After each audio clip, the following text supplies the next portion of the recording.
Turner, and I'm the Secretariat for the International Alliance to Combat Ocean Acidification. And I'll be one of your co-facilitators today, along with Dr. Helen Finley with Plymouth Marine Laboratory and the Northeast Atlantic Hub of the Global Ocean Acidification Observing Network, or GOON. And so we are grateful to GOON as a collaborator, as well as Because the Ocean Initiative as a co-host this afternoon. So Helen, turn it over to you to give a little bit of introduction to GOON and to the meeting today. Thank you, Jessie. And if I can just echo Jessie's thanks there, it's been wonderful that you can all join us here today.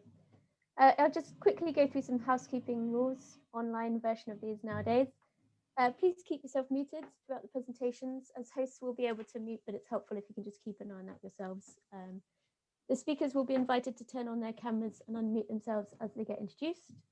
And we will have three main sections for this discussion forum today, with about 10 minutes after each section for Q&A, for questions and answers. So we'll also have a pause for a short break, for a stretch and a cup of tea or coffee after the second section. Please, can you use the chat function for any questions? Feel free to write them in as we go along throughout the talks as you have them, and we'll pick them up ready for the Q&A session. Or feel free to save them for the Q&A itself, and you can raise your virtual hand to let us know you have a question and comment. Okay, so let's move on to the main event. I'd like to just take a few minutes to introduce our workshop, who we are and how we have organised it. I won't talk too much about the Global Ocean Acidification Observing Network and the Northeast Atlantic Hub, because we actually have one of our co-chairs of GOON talking to us later about a lot of that. I will just say that I am one of the coordinators for the regional hub, and one of our main goals, are really to share information on ocean acidification monitoring activities, facilitate data submission, promote best practices, facilitate capacity building and training, and provide integration. In other words, the hub was established to serve countries that are conducting acidification monitoring and related activities within the Northeast Atlantic region. So if you think there are ways that we might be able to help or serve you better, please do get in touch with us. So now I'd just like to set the scene before I pass over to Jessie to set the background context from the Ocean Acidification Alliance perspective. Ocean acidification, as I'm sure you're all aware, is a global issue with regional and local consequences. This is why Global Ocean Acidification Observing Network now works at both a global and regional level. And there are many regional factors that need to be taken into account, not only with understanding and monitoring the chemical change, but also for understanding and predicting the impact on the marine ecosystem and the potential consequences for a specific nation or community. Hopefully you're all here today because you're at least familiar with acidification as a concept and potential threat. We will not be delving into the detailed science behind acidification, as there are resources out there to do that, and we'd be happy to provide links to those if needed. So again, please do get in touch. However, the second section of today's agenda will be highlighting why we need to be concerned, particularly with keystone fisheries and aquaculture within the Arctic and North Atlantic region. Indeed, as such, we recognise that communities are actually already experiencing negative impacts of climate change, including acidification, on fisheries and aquaculture, food security, economies, livelihoods, cultural practices, and traditions. These impacts will worsen as in the future without urgent action. And acidification is tied to CO2 emissions. So the only way to really prevent acidification from continuing is by reducing emissions. And as such, on a global scale, acidification should be a serious motivator for high-level engagement and action. However, as you will hear from Jessie and some of our speakers today, there are other actions that can be taken at a local and regional level. This year, 2021, it is imperative that governments and civil societies continue to advance the suite of science and policy actions that will be needed to support food security and sovereignty, increased resilience of marine ecosystems, and build a sustainable economy in the face of future change. We're hearing a lot, especially over the last couple of weeks, about government pledges to reach net zero by 2050 and also to improve targets for emission reductions over the next decade. These commitments are most welcome and much needed. But what does action actually look like on the ground? And how will we know if we're being successful? The connection between science, monitoring, policy, and management does not end once the policy has changed, as I'm sure most of you will already appreciate. Dialogues between these groups need to remain open, fluid, and responsive. And to that end, we wanted to run this workshop to bring these groups together. And that is why you and we are here. We're here to present and discuss domestic and international policy frameworks that can be used for advancing ocean acidification knowledge and regional responses, and that will be our first section. And finally, present targeted monitoring activities and networks that can help inform government responses and strategies, and that will take place in our final section. So now I'll hand it back over to Jessie. Thank you. Lovely. Well, thank you so much, Helen. That was a perfect introduction to sort of why we are here today. And I'll just begin with a little bit of context for those that I have not met, and really grateful to see so many new faces and names as sort of joining this work and being part of this discussion today. So for a little bit of context, the Ocean Acidification Alliance was created in 2016 by 3 subnational governments along the Pacific coast of North America, really in direct response to some of the first ever observed impacts of ocean acidification to oyster hatchery production across the North American West Coast. And it was because of these early impacts that shellfish growers, tribal governments, and First Nations, state government got activated early along the West Coast and really laid the foundation for the Alliance to seek engagement on this issue from other governments and organizations around the world, and are doing so through this Ocean Acidification Alliance. So today we have over 100 members, including national, state, tribal, and First Nation governments, even local municipalities like cities and ports. We have affiliate members like NGOs, local universities, science networks, and fishing and shellfish grower associations. And together, we're really working to do 3 big things. The first is to elevate urgency and ambition for climate action. We want to integrate ocean into climate commitments. And thirdly, we want to translate knowledge into policy action. And in order to do that, and how we sort of engage our members in accomplishing these collective goals, is calling for the creation of what we call OA action plans, which are meant to describe the action that members will take or are taking to better understand and respond to the threat of OA and other climate impacts within their regions. And while it's important to note that no one size fits all in this work, it's our view that by creating an action plan in whatever form that takes for a different government or region, that partners will have a better ability to understand local variability and trends in ocean coastal chemistry, to take stock of unique vulnerabilities, including socioeconomic vulnerabilities and other impacts to human communities. We want to establish a deeper connection between the science and management in one region, which ideally is going to help us prioritize studies and improve local interventions. We want to strengthen public and private funding for OA-related projects. And then finally, which we'll hear about today, we want to help implement these existing climate and ocean commitments across these international frameworks like the UNFCCC, the UN Sustainable Development Goal Agenda, Convention on Biological Diversity, UN Decade for Ocean Science, and countless others that national, state, regional governments have made commitments to and are working now to implement back at home. So today's an opportunity to really examine some of these themes in more detail, with a specific emphasis on the state of knowledge and policy applicability within the Northeast Atlantic region. And just to give you all a sense of who's with us today on the line, we have friends and colleagues representing government, academia, and civil society across the United Kingdom, Canada, Sweden, Norway, Denmark, Netherlands, Estonia, Iceland, Germany, France, Spain, Portugal, Monaco, and Italy. So we've got a great set of representation from the region, which we're delighted and grateful for. And we also have friends joining us from outside the Northeast Atlantic region who will be sharing these discussions with their colleagues and networks. And it's our hope through the Alliance to be able to program more regional workshops like this in other locations. And really, as you heard from Helen, as the science, research, and observed impacts of ocean acidification continue to grow, there is this continued need for discussion increased knowledge exchange and expertise on the substance and really the process for developing these local, regional, and national responses in the face of cumulative change. So that's really what we're here to do today. And to start things off this afternoon and to fill us with inspiration and provide a perspective from policymakers really at the highest levels, it's my privilege to introduce Ambassador Helen Agren, who is Ambassador for the Ocean at the Ministry of Foreign Affairs in Sweden. And Ambassador Agren, thank you so much for joining us. Your leadership on climate and ocean action across international conventions is appreciated and really unparalleled. Sweden has been an essential leader across things like the Ocean Pathway Partnership, Friends of Ocean Action, which I understand is now Friends of Ocean Action and Climate Action. And really, you have helped to expand and build momentum across a suite of governments and actors for several years.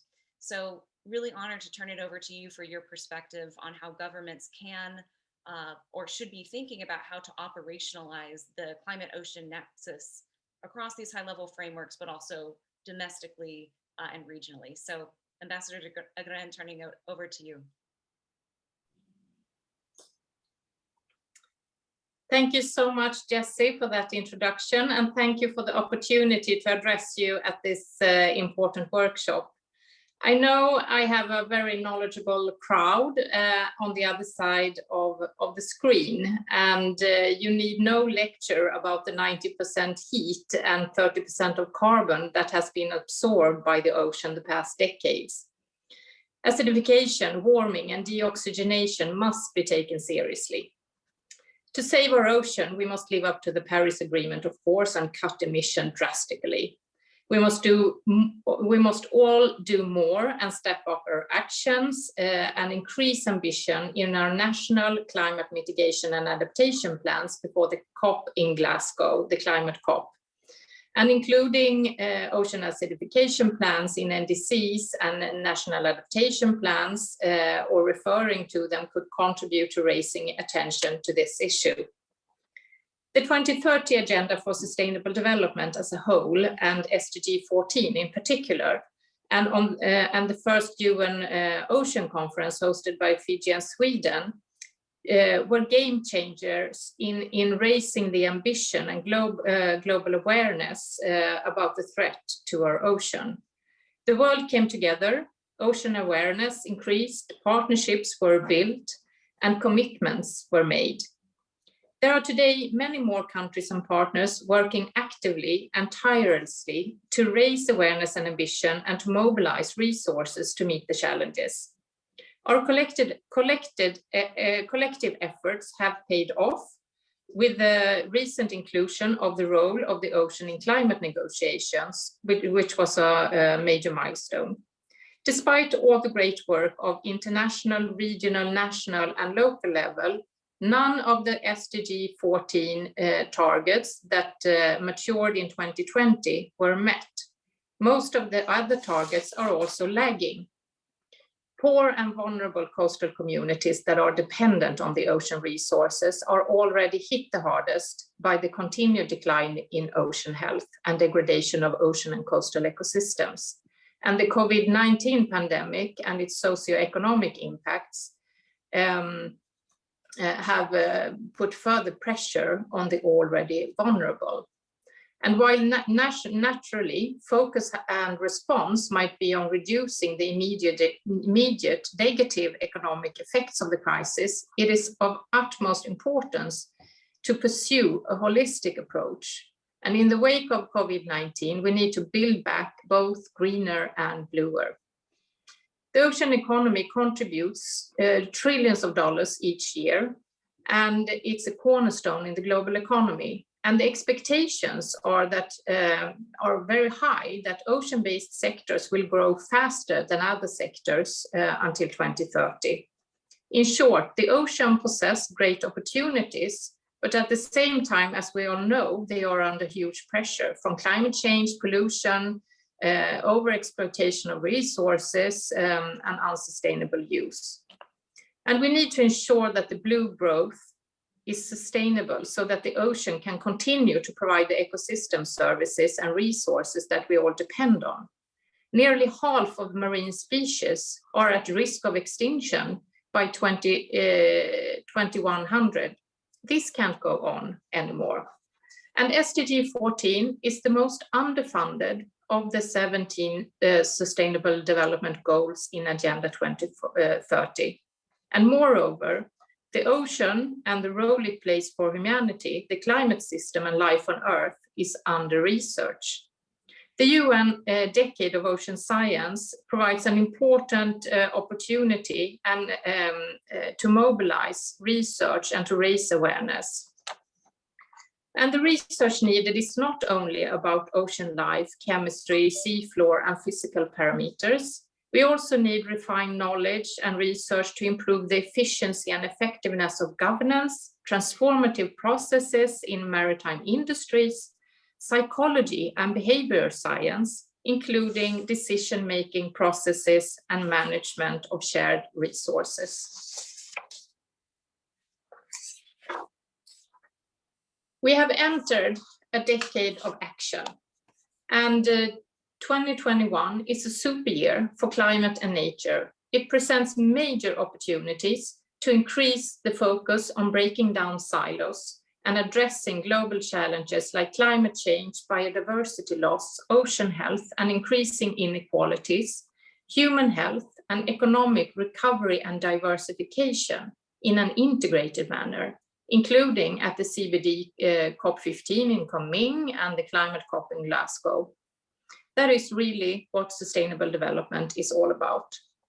And it's encouraging that more voluntary commitments that were presented at the UN Ocean Conference in 2017, they have been continued to be registered since then. And they seem to have collectively have further they have improved the state of SDG 14. And UNDESA has made an evaluation of these commitments. And these have shown that there has been a heightened awareness of ocean acidification, evident in increasing number of acidification action plans developed at both local and national levels.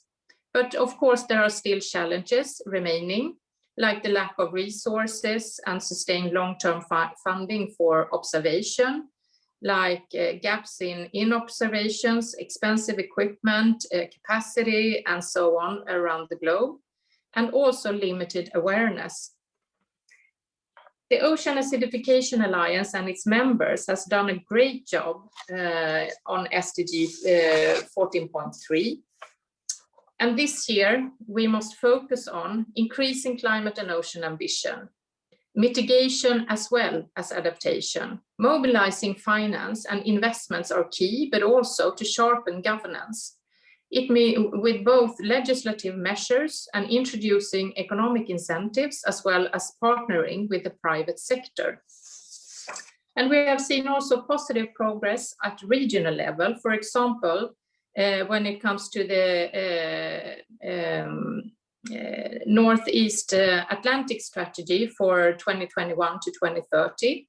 Several suggested optional targets in this strategy addresses climate change, ocean acidification issues like the restoration of degraded habitats, and to apply nature-based solutions to protect and restore carbon sequestration. So there are progress. But to promote even further bold political decisions, we need public awareness and the press about both the problems, but also about the solutions. We need to set humanity on a new path, making peace with nature. And Ocean Acidification Alliance is doing a great job, and we need you to do even more to raise awareness. Thank you so much. Well, thank you so much, Ambassador. That was inspiring and makes me miss more opportunities to be in these fora and hear these types of encouragement and framing about the global imperative, really the moral imperative that we are up against when it comes to making progress across these climate and ocean goals and targets that are now well laid out, and it's now a matter of pulling them forward into the implementation space. So thank you so much, and you know, really appreciate you pulling in discussions about what does it mean to move forward after 2020 and meeting not just these 2030 targets, 2050 targets, but also thinking about that in the context of global recovery from the pandemic, about increasing resilience and really this emphasis on human health, and all the things that we need to move in that direction. So thank you and appreciate you joining us today. So from here, let's move into section 1 of our agenda, which is going to frame up a little bit more from a national level. As we heard from Ambassador Gren, it's the international, national, and regional scales that we need to be coordinating and working together and building layers of action across. And I'm really thrilled for this first section to get a little bit more specificity around what can national governments actually do, thinking about ocean acidification specifically and integrating that across existing policy frameworks. So I'll quickly share my screen here to introduce our panel, and then I'll turn it over to our panelists, or not panelists, our presenters. So we've got a great lineup, 3 speakers that are going to help shape the narrative around the policy discussion.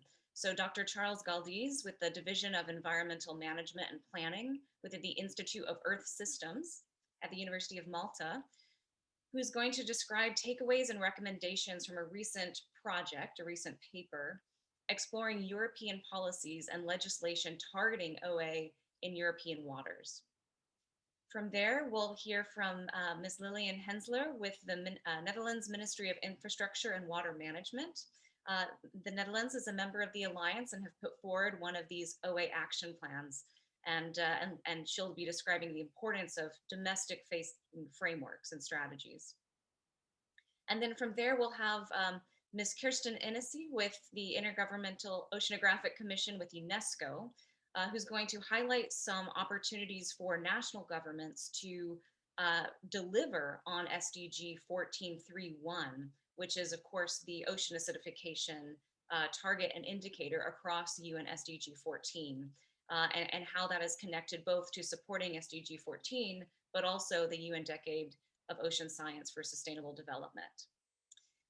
And then we'll pause for questions and have a little bit of discussion before moving on to the next section. And with that, let's see. Dr. Galdiz, can you hear me okay?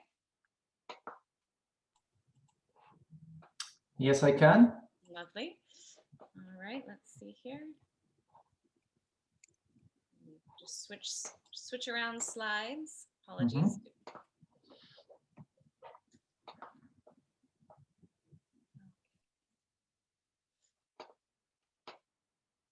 All right, and so speakers, go ahead and adhere to the time expectations that we gave you. I'll be sure to let you know if we're running up against something, and go ahead and say next slide when you're ready. Okay.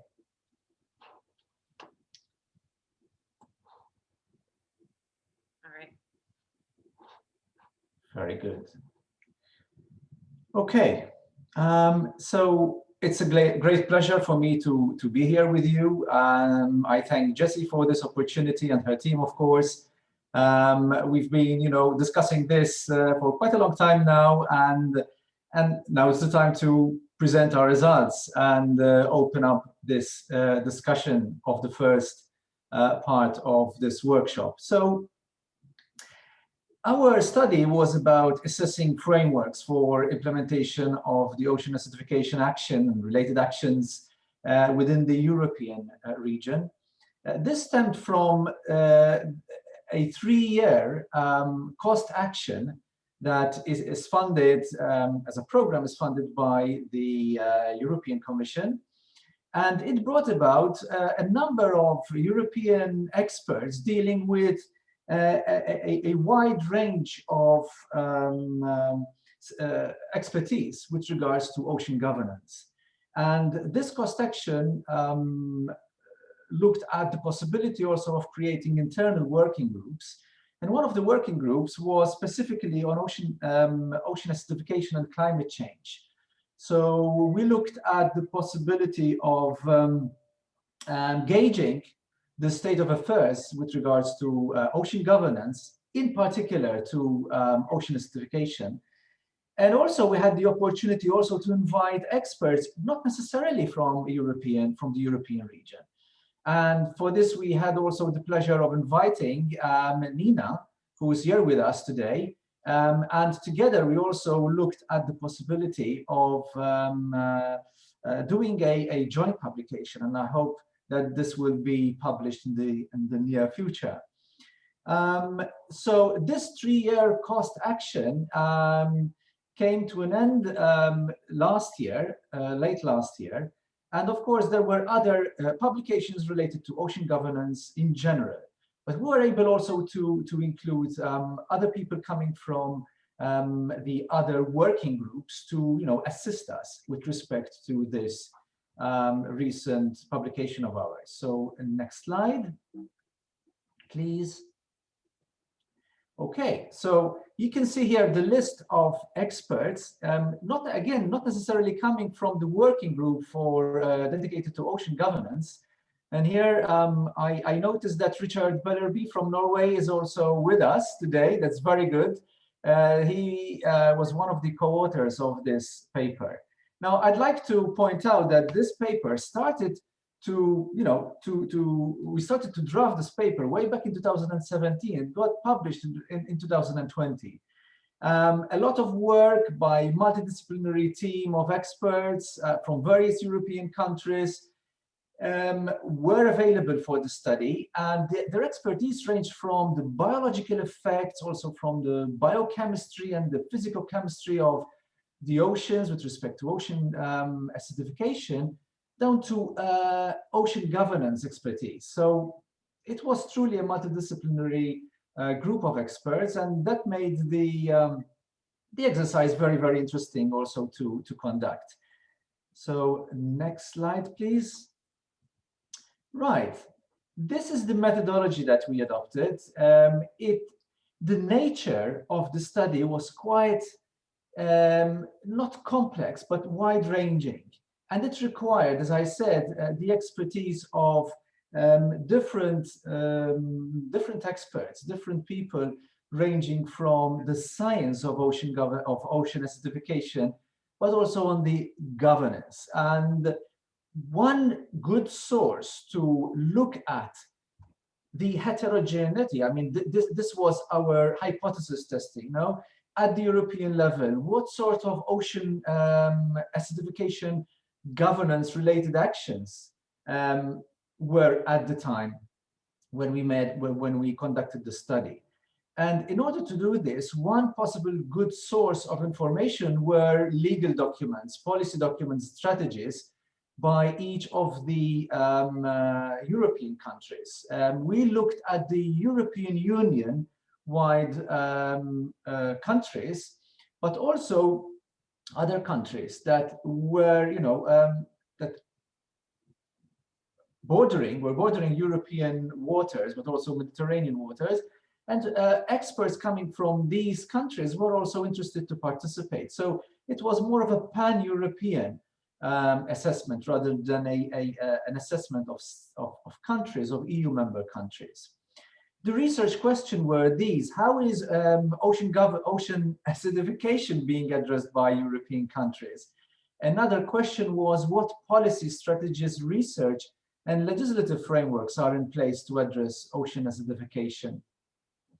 And step 3 was to look specifically at particular gaps here. So it was quite challenging to actually gauge the potential effectiveness of national frameworks that were embedded within, national strategies and policies, the individual policies within the individual countries. So the step 3 was basically based on project results, research project results, measures and actions that were taken by the individual countries. And we tried to gauge this on a relative terms in order to try to portray also the geographic disparity, if at all, within the European region. So slide 3, please.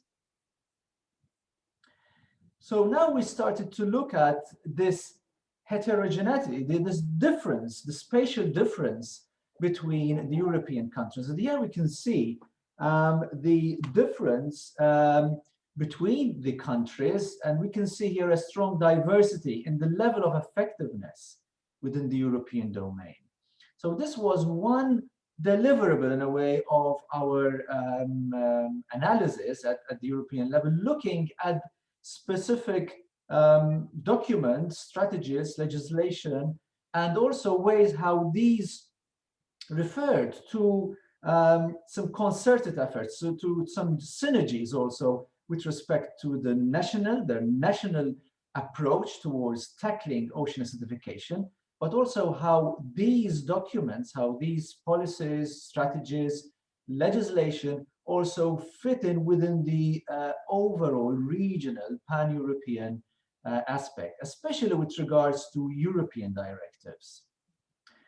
And this brings me to the next slide. And Dr. Galdiz, yes, for folks following along, can you read the color scheme there just so folks can get a sense of what those colors represent? Sure. So the red is no information available.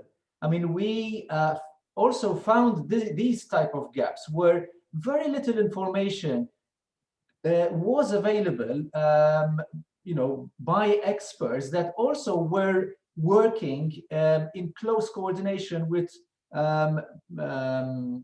national representatives or national experts coming from the various countries. The orange color is referring to poor effectiveness, the yellow medium, and the green strong. Again, this is with respect to a comparative analysis. And when we looked at strong effectiveness, basically we're finding out results of research projects that fortunately had also an impact with respect to what was being recommended and the actions that were being taken with regards to those recommendations. The next slide, this one, and the legend is clearer, I can see here that the colors are clear and also the legend.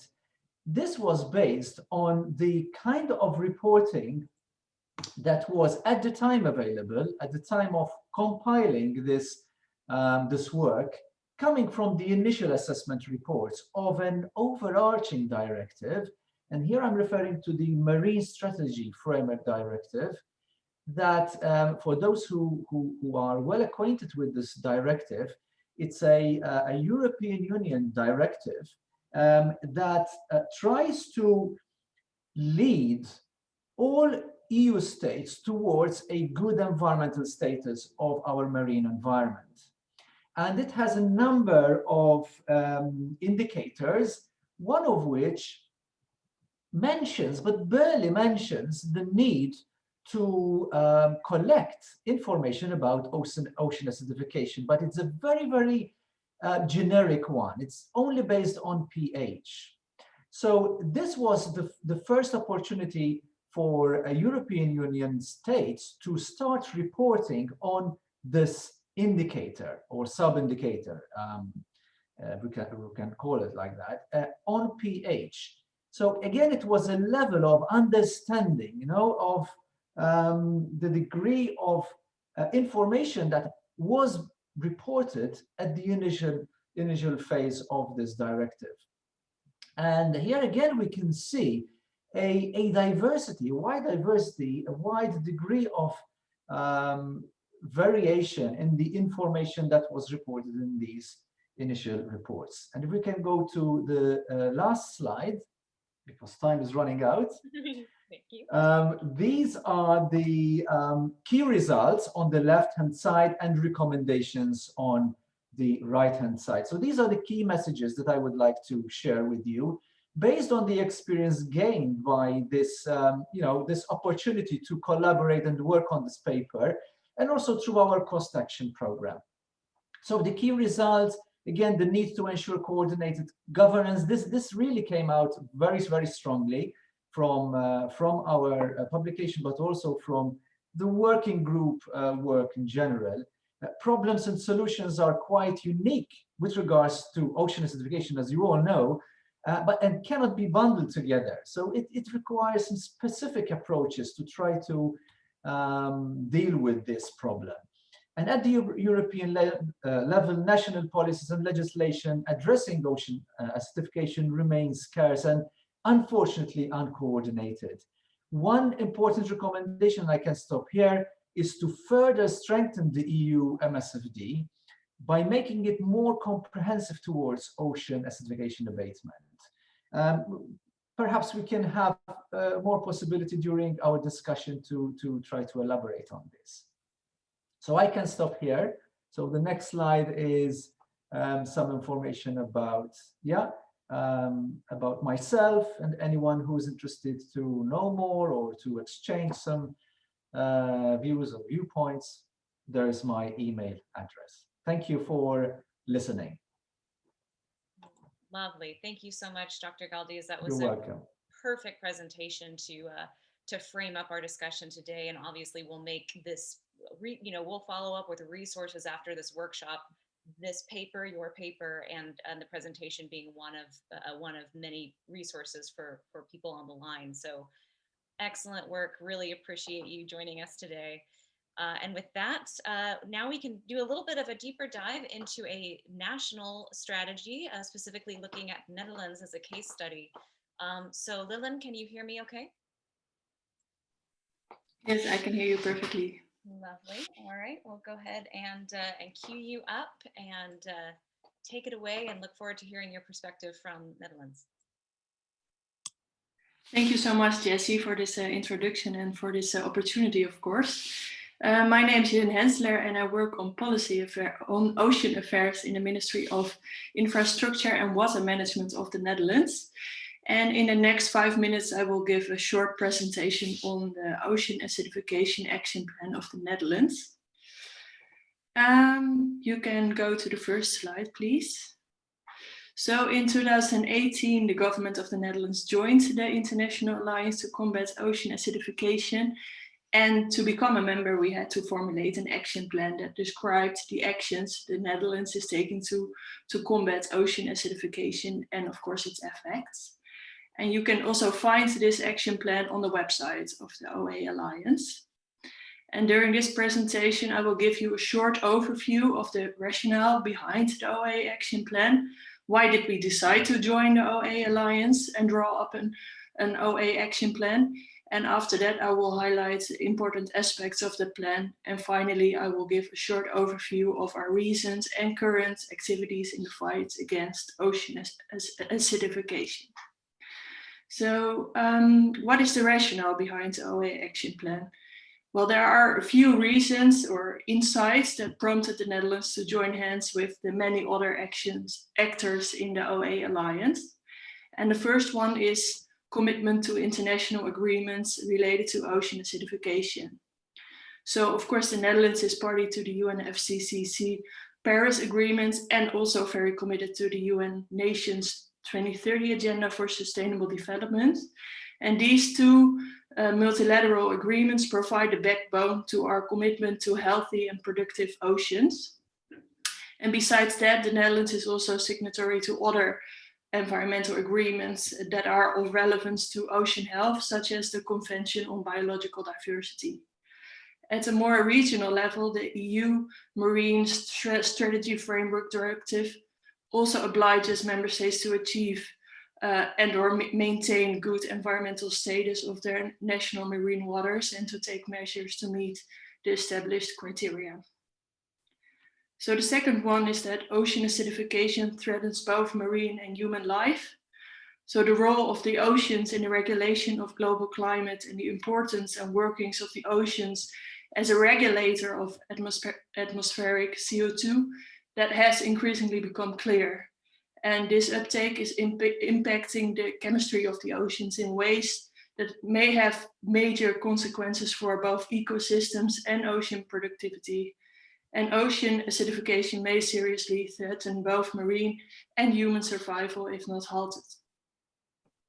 So the Netherlands also joined the OA Alliance out of the recognition that ocean acidification is a global problem that requires global action. It requires joint action by the global community to address its cause, of course, anthropogenic CO2 emissions, and its effects. It is a global issue, surpassing the ability of a state to address it in isolation, but at the same time, global action, of course, ultimately depends on individual and local or national actions. And the last one is that ocean acidification also impacts the Dutch North Sea and the Caribbean Sea, although in different ways. The 6 islands and large sea area of the Dutch Caribbean are home to a rich biodiversity, including coral reefs. And the ocean acidification, of course, means more pressure on the vulnerable coral reef systems, which poses a risk to the local economy and to coastal and flood protection. You can see here a picture of the beautiful coral reefs. So you can go to the next slide, please. Thanks. There we'll give a summary. 2-minute warning. Okay, I will keep this really brief. This is a summary of our main ambitions. One of the ambitions is outdated, the reduction of GHG emissions with 49% by 2030, as the EU has reached a provisional agreement to reduce its net greenhouse gas emissions by at least 55% by 2030, pushing beyond this previous target. The Netherlands was in favor of raising this target. Next slide, please. And this is the final slide. So what are current and recent actions to combat ocean acidification and its effects? In 2018, the ministry assigned a multi-annual acidification monitoring program in Dutch territorial waters to the Royal Netherlands Institute for Sea Research, NIOS, as part of the knowledge base to achieve a productive, biodiverse, healthy and climate resilient North Sea. And this program consists of 300 measurements per year executed on a monthly and or quarterly basis. The figure on the right shows the sample locations in the North Sea. And we also installed a monitoring program for part of the Dutch territorial waters in the Caribbean. And comparing the data from the North Sea and the Caribbean Sea is interesting because the same level of carbon addition to the sea causes different effects for the North Sea and the Caribbean Seas. So the second one is that in 2018, the Netherlands was one of the parties to establish an intersessional correspondence group on acidification within the OSPAR framework. And its concluding statements will be incorporated in the OSPAR 2023 Quality Status Report. The Netherlands has also joined the GOA-ON partnership. And besides that, the North Sea, all North Sea data from January 2018 until September 2019 are submitted to IOC UNESCO as a contribution to UN Sustainable Development Goal 14. And finally, in 2020, the Dutch government has published its program North Sea 2022-2027. And the research agenda, which is part of this program, includes research questions on acidification in the North Sea, such as what are the most important drivers of ocean acidification in the Dutch North Sea. So this was my very brief presentation. In case you have any questions or remark, please do not hesitate to contact me. And the last slide shows also my email address. Thank you.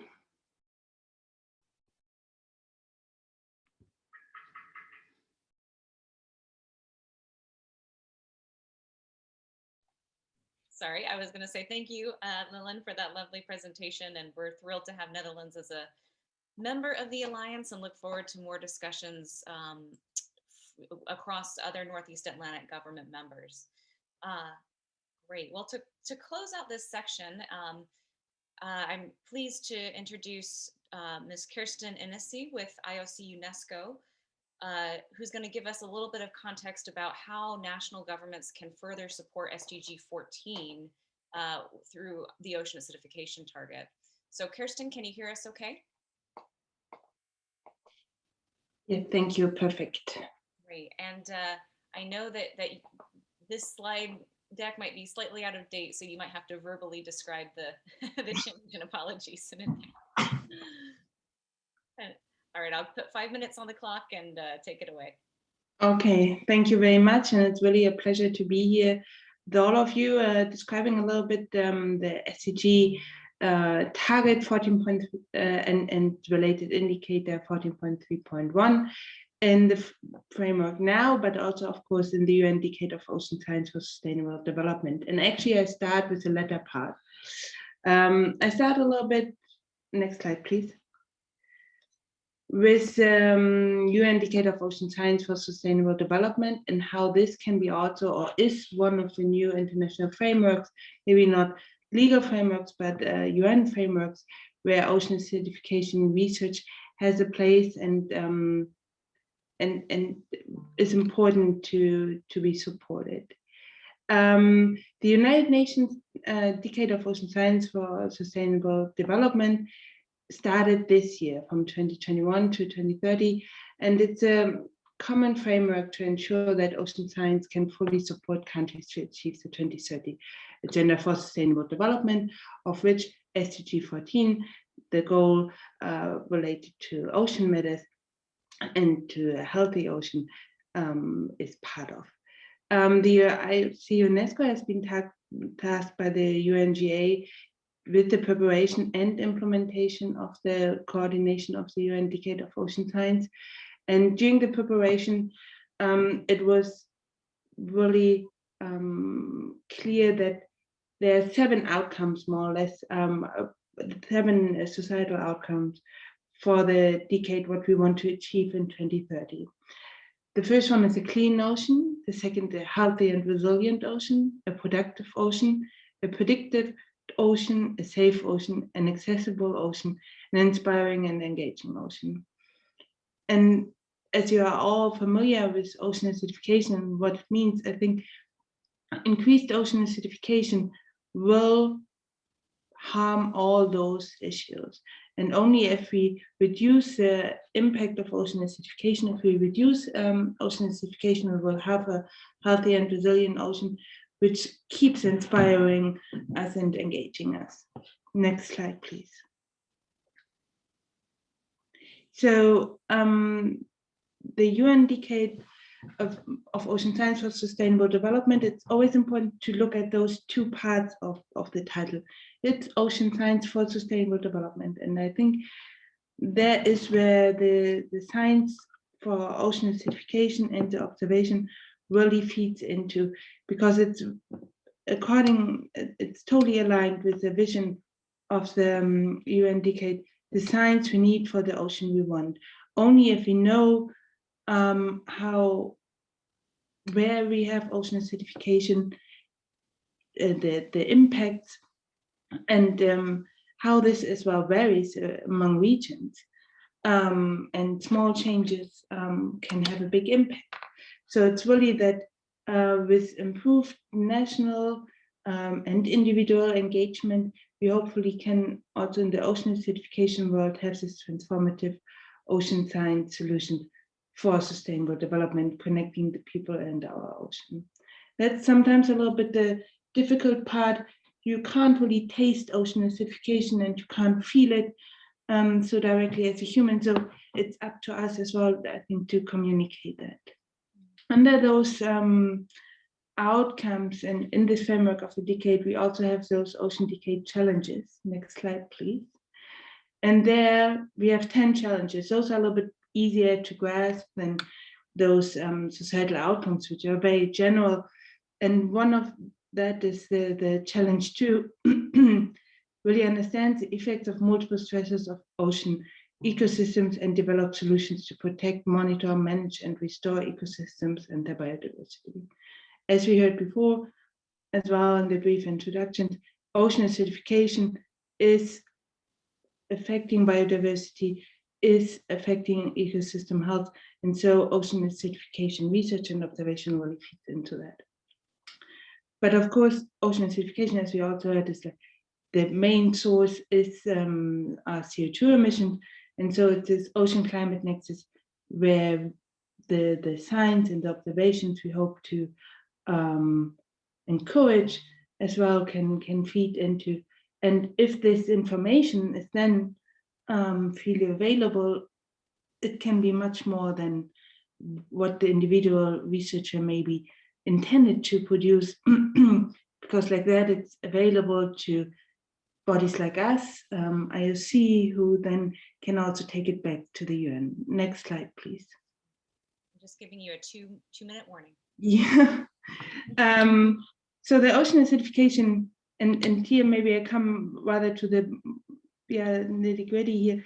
So within the SDG 14 and the UN Decade for Sustainable Development, of course, is supporting the 2030 agenda and its goal. There we have this goal 14, and within the target 14.3, which reads minimize and address the impacts of ocean acidification, including through enhanced scientific cooperation at all levels.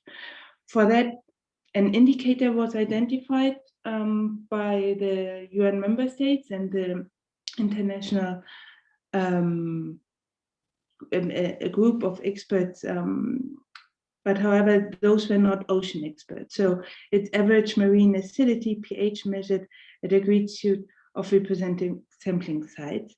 Again, it's like what was mentioned before in the first presentation, it's marine acidity, but here we had the possibility to define better what we need to actually measure ocean acidification in the related methodology for the 14.3.1. Next slide, please.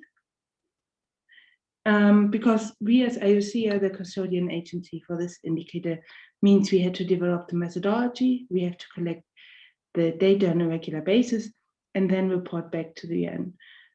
This is thanks a lot to go on and related and the experts in that. And we established a portal where people can upload data. And we now did a second call to really do that again after one trial last year. Next slide, please. And here you see the countries which now reported. We have now 30 countries reporting towards, had this time 30 countries reporting towards the indicator. Doesn't seem a lot, but it was 8 last year.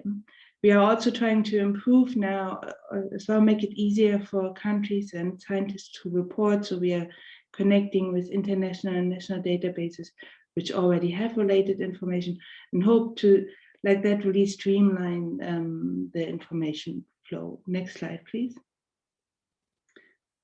And this is how this year's reporting looked like with a number of stations and minima, average and maxima of related data points, showing doesn't give a real trend yet, but it also shows that we need long-term observation, and this is something we need a long breath, and this is something I think we have to be very clear if you want to in our communication. Next slide, please. 1 minute warning. Yes, and I'm almost done. Here, it just also related to our focus here for the Northeast Atlantic. Canada is missing, I'm sorry, on this list, and this is what I just submitted before. So we had 30 countries from all regions submitting now data. This doesn't mean we have all that data, and this doesn't mean we cover the whole ocean, but it's a good step in the right direction. But we also see that there's a lot of area of improvement for different countries to submit, and I'm very happy to say that Sweden is we just engaged with them, and they will also submit so that it can be accounted for next year. Next slide, please. And so just to show a little bit how we also as a community, I think, engage, and I'm sorry if I take anything which will be presented later, as well as go on and IOC, the OAICC in Monaco and all its partners, we are now also engaging actively in the decade and submitted a proposal to really foster this ocean acidification research for sustainability, to really enhance regional collaborative efforts, coordinate the capacity building, co-design and implement the observation and research to address the threat of ocean acidification. And then in the end, hopefully to deliver the communication and the output, the products which is needed to convince policymakers and community to make a change and to take action. That's it. Lovely. Thank you so much, Kirsten. That's a mighty overview of really big things. So we appreciate you being able to provide that. And we'll follow up, like I said, with everybody here, showing some of those maps of who's reporting and who, where reporting could be improved, where collaboration potential exists. And I think one super important thing that I appreciate you mentioning several times is the communication and delivery of outputs to policy and communities. And I know that's one thing through the decade and through SDG 14 that, is sort of the next step. Once we get more of a global stocktake and more kind of observation in the queue, if you will, the more we can start to create these synthesis products that apply for different regions and at local scales. And that's, I really look forward to partnering with IOC UNESCO through the decade on those types of products. Lovely. So with that, I think we've got just a little bit of time if there are any questions specifically for the three presenters just now.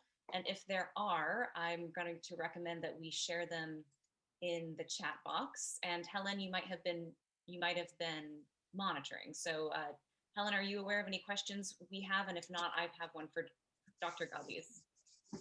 Yeah, so there's nothing come into the chat at the moment.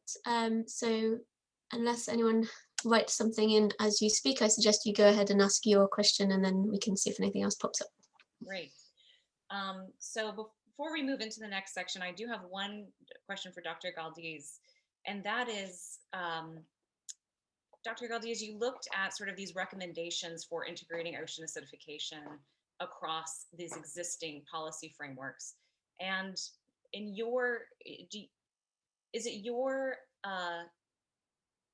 opinion, based upon the research that you did, that there's a home for ocean acidification with an existing policy that exists currently, or that new legislation, new statutes, new policies need to be created to focus on OA exclusively?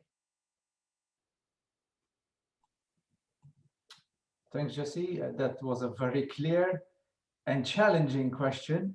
I would go towards a legislation or strategy, or whatever that's needed, that is directly related to ocean acidification, in order to prioritize this problem. Because at this point in time, it is very fragmented, and it's not well portrayed and even requested, by means of even directives that are come closest to the need to monitor very basic stuff like pH.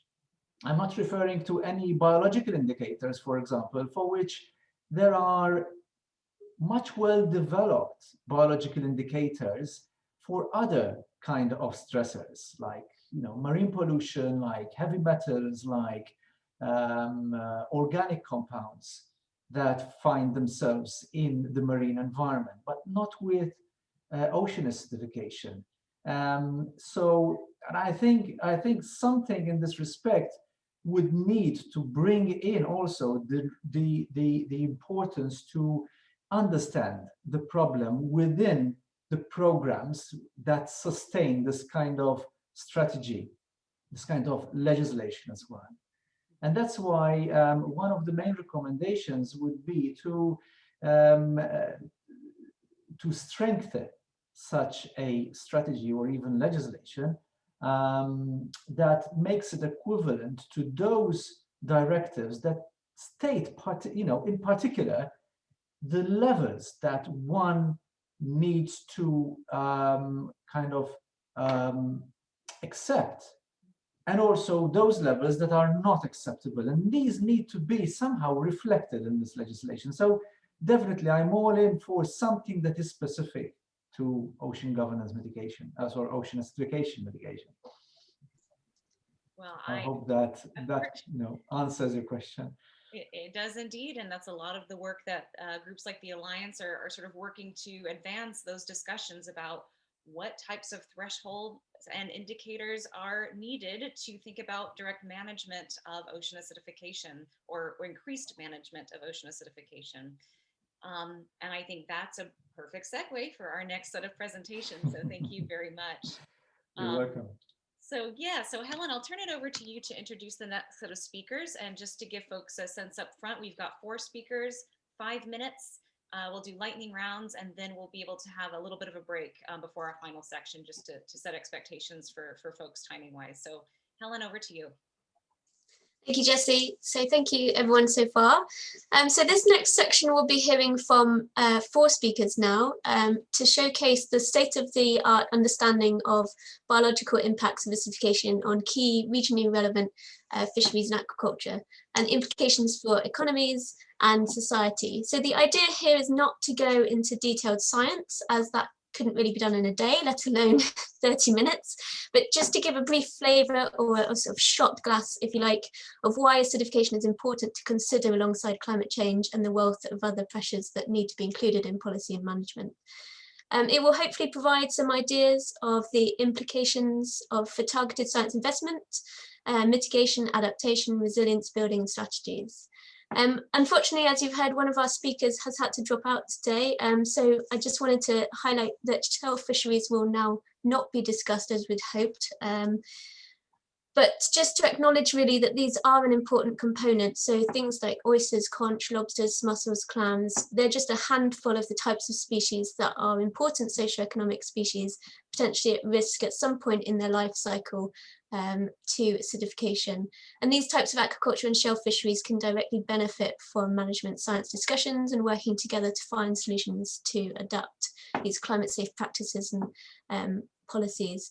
So hopefully we can still, well, I'm sure we will still get a wonderful discussion going on here from our remaining speakers, but we can try and maybe think about other ways of filling in that shellfish gap at future opportunities. So our speakers here today, we have Dr. Nina Bednarek from the Biogeochemical Department of Southern California Coastal Water Research Project, and she will be providing us with an introduction and overview of the biological thresholds and indicators related to acidification. It'll be followed by Dr. Sam Dupont from the University of Gothenburg, who will be discussing the importance of genetic diversity and local adaptation. And then we have Dr. Martin Hensel from Potsdam Institute for Climate Impact Research. He will be talking about the ecological economic sustainability of Arctic cod. And finally, we'll finish up with Dr. Sebastian Hennigan from the University of Edinburgh, who will be telling us about cold water corals and their importance, not only in their own right, but as a habitat, especially for fish nursery grounds. So again, speakers, please try to keep to your allotted times. You've each got 5 minutes. You will need to say next slide, as you heard with the previous ones, and we'll give you a courtesy warning if you're running close to time. For this session, we'll go quite quickly from speaker to speaker as Jessie changes over the slides. So Nina, if you're there and can hear us, please. Hi, everybody.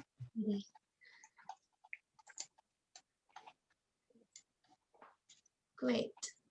So I think Nina will hand over to you. Welcome and thank you. Thank you so much, and thanks for having me here.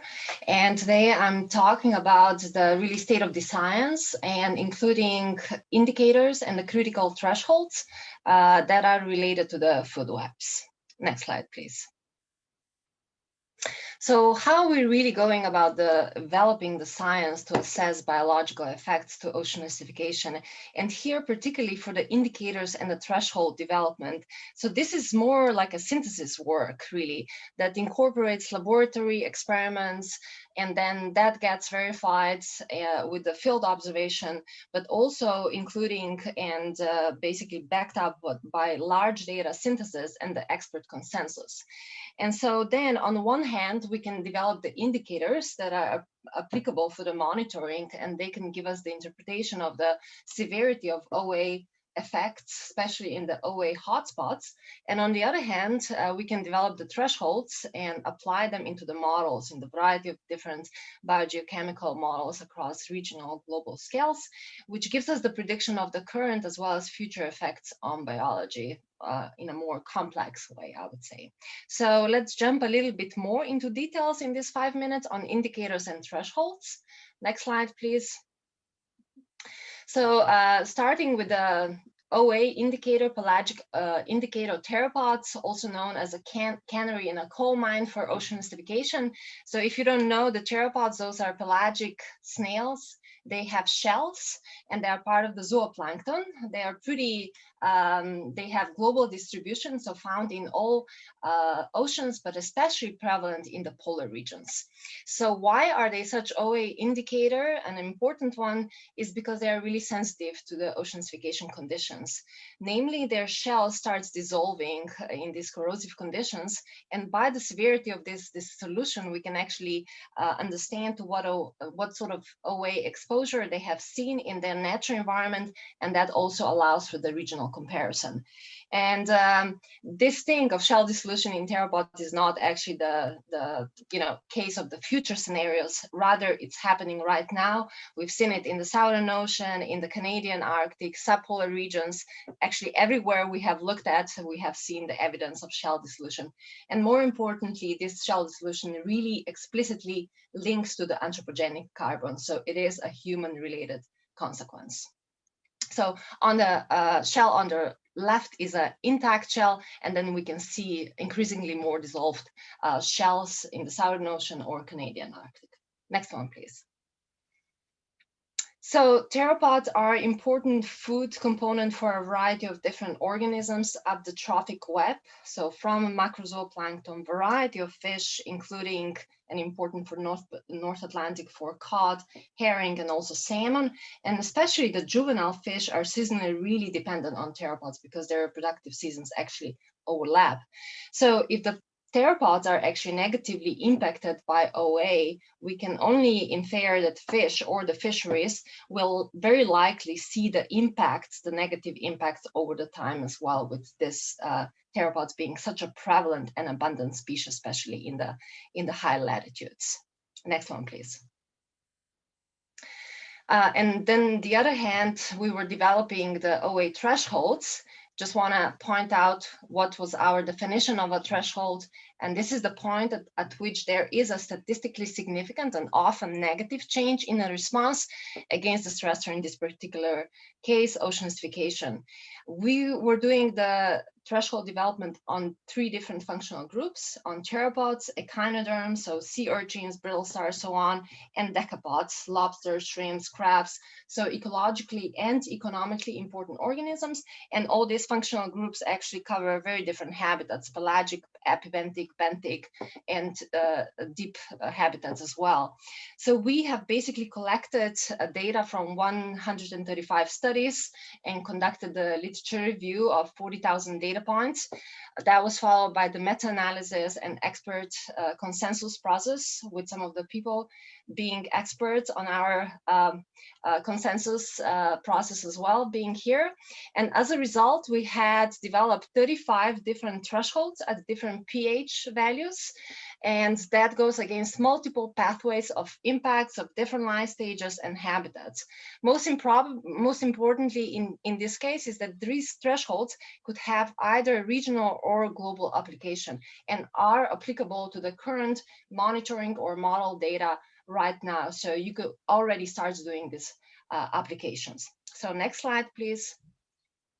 And here are some of the applications. On the right side, you can actually see the 2 model outputs of threshold application that are showing negative biological impacts of ocean acidification, specifically here for the US West Coast, but they can be applied everywhere.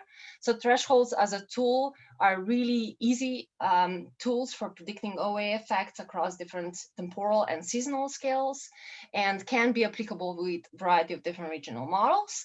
On the other hand, indicators are excellent tools for monitoring current status, for intensification of OA impacts in time. Now, the indicators have to fulfill certain criteria. They have to be sensitive, cheap, easy, and actually theropods really nicely fulfill all these criteria. And moreover, they are indicators of ecological health, which means if something is going on with theropods, we can infer with quite high likelihoods that some of the other classifying species will be equally impacted as well. We don't have similar benthic indicators for OA, so that needs similar development, and hopefully then we can couple this pelagic and benthic habitats in as well. So ideally, when you think about this, we want to use indicators and thresholds to work hand in hand.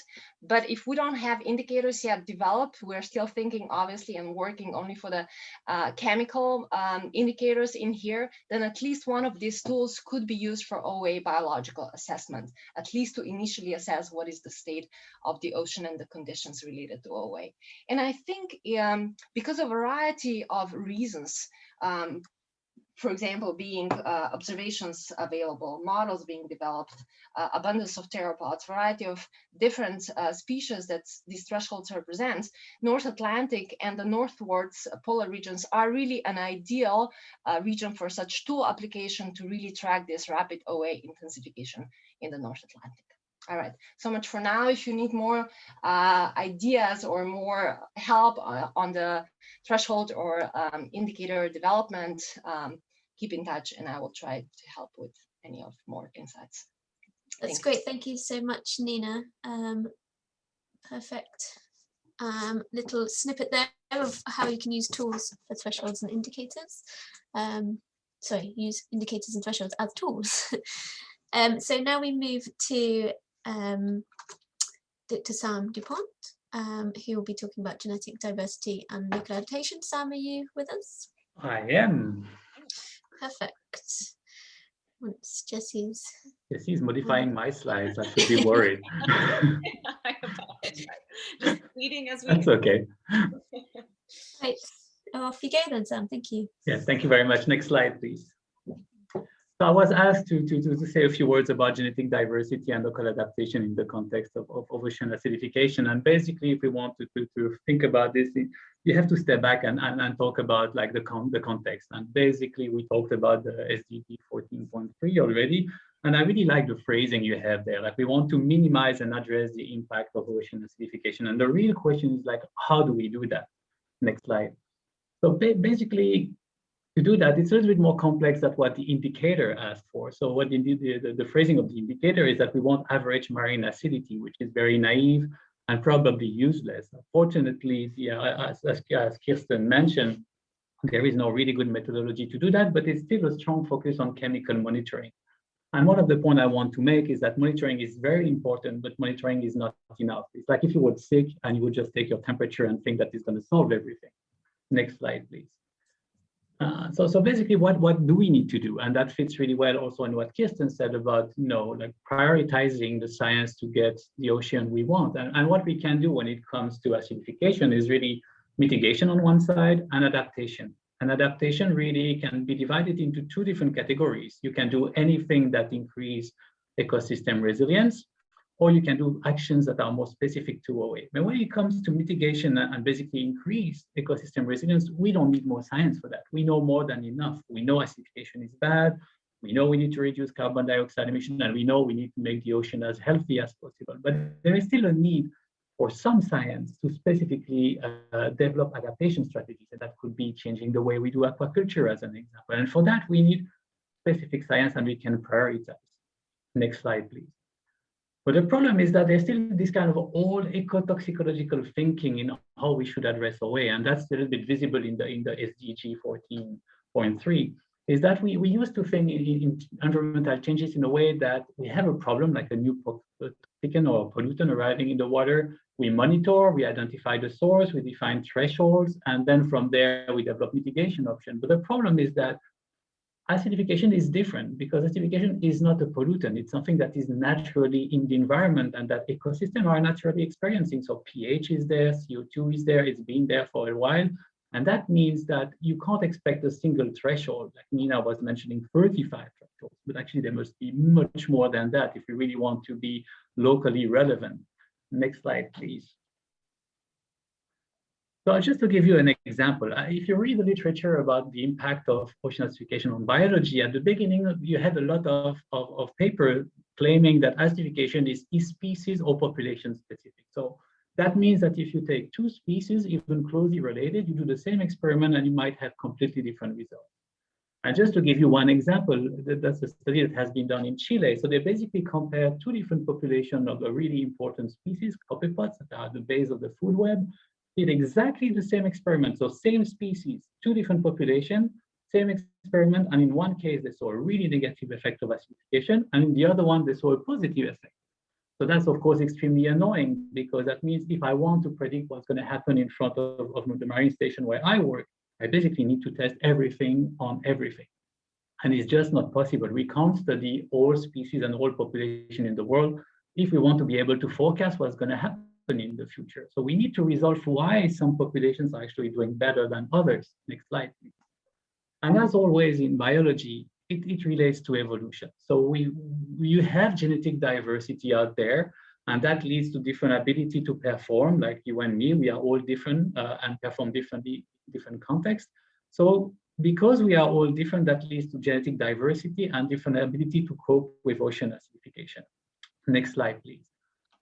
And that explains why, for example, in that case, these two populations were responding differently. So the population one was collected in a place where the pH is in the environment relatively constant.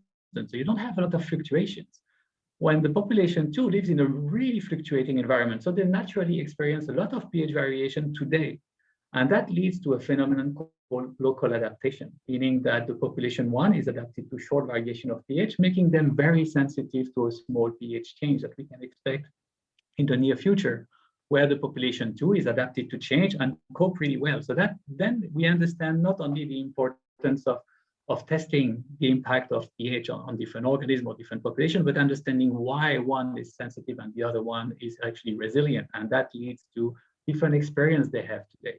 Next slide, please. So the conclusion of all this part is that if you do some monitoring, it's really important that you capture this variability, because if you don't understand how much pH or PCO2 variability they experience today, you don't understand if they are potentially sensitive or resilient. And the thing is that this variability differ enormously between regions, between habitats, and so on. So that requires monitoring at the local scale and taking into account this short-term variability.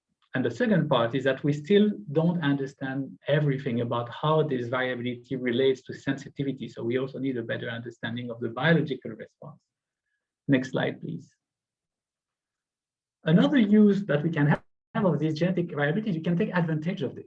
So we know very well that some population of the things we care about, like we were talking about shellfish or other resources, have a lot of genetic variability. So it's very possible that through time, there will be selection processes that will lead to survival of some of the population through natural adaptation. So that's something that can happen. And you can also take advantage of this genetic diversity to develop ocean-based solutions. So for example, in the little cartoon I put there, you could have different oysters collected in one place or along the population gradient of oysters. And within all these oysters, you might have one that is actually more resilient than the others to the same ocean acidification stress, and you could select for that. And by selecting that, you could actually have a genotype, a typical oyster that would be super resilient, like a super oyster that would be able to actually cope better with acidification. And then you can use that for aquaculture. So basically something we've been doing on land forever, selecting the best strains for the best habitat. So basically prepare aquaculture for the future of what's happening to be sure that there will still be oysters cultured in the future. Or you could also use it in the field to rescue some ecosystem. In some cases, we might actually have to do that. Next slide, please. So we need really, that's also one of the gaps in knowledge we have We need to understand and really take advantage of this genetic diversity to understand what makes an organism or population resilient, and also maybe select some of those for aquaculture or for ecosystem restoration, for example. Next and last slide, please. So in conclusion, if we really want to do something about acidification, which is really addressing and minimizing ocean acidification, it's really important to realize that monitoring is not enough. You can monitor as well as you want, it's never going to provide any solution, because it's really hard to just monitor and jump to solution. You need the biology in between. And to be able to resolve that and also use this information to forecast biological impact, we should first have a monitoring that is actually done at a relevant scale. So like this short-term variability, capture the weather, because with that you can have an idea about local adaptation. But we also need to better understand how this genetic variability can contribute both to local adaptation, genetic diversity, and then resilience to future change. So thanks a lot for giving me the chance to speak today.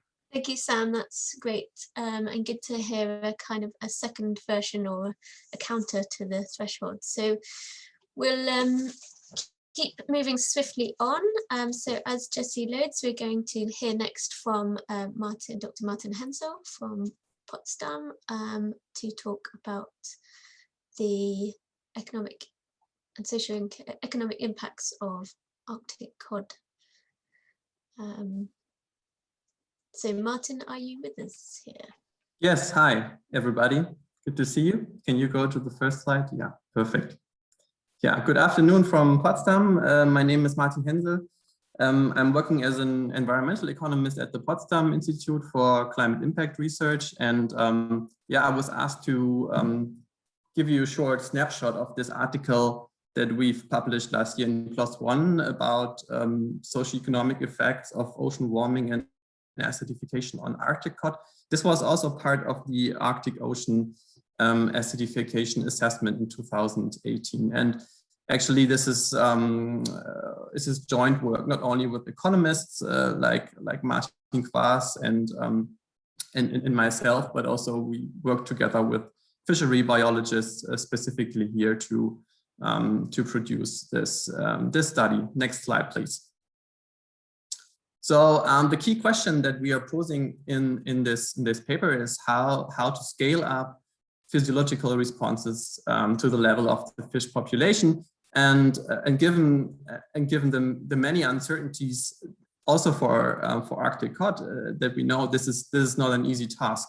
But of course, this is essential to inform policymakers about consequences for food security and appropriate mitigation and adaptation strategies.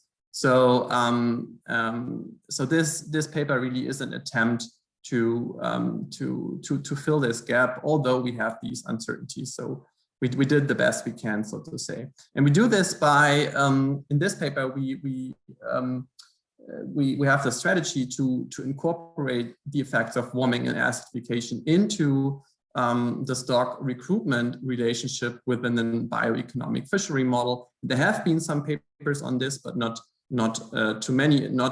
many papers that actually combine the effects of warming and acidification. Next slide, please. We are looking here in this paper specifically at a case study on Northeast Arctic cod. And this is an important case study because this is actually the world's largest cod stock and one of the most commercially valuable fisheries. So with respect to warming, there has been so far a positive but non-linear effect on recruitment discovered in the literature. So initially, ocean warming leads to a positive effect on recruitment, but there seems to be an optimal temperature after which there's then a negative effect. And we find the same thing in the simulation here in the paper. With respect to acidification, there's experimental evidence on significant effects on recruitment, and we try to make use of this evidence in the bioeconomic modeling. So we propose here a relatively novel methodology that brings together different methods, namely time series econometrics, with respect to the effect of warming on recruitment. But then also we look at experimental data and we feed this information into a bioeconomic model. Next slide, please. So here's the main graph from the paper that basically summarizes our results. That's why I show it to you here today.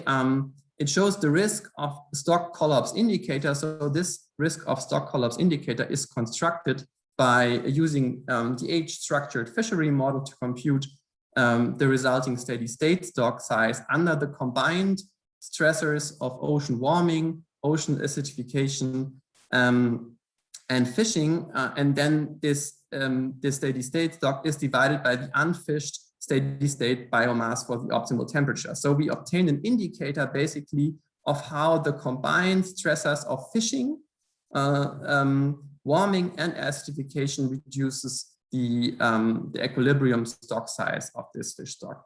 And the figure on the slide shows the risk of the stock collapse as a function of the seawater temperature in January, which is the month with the highest explanatory power in the model, and on the other hand, fishing mortality.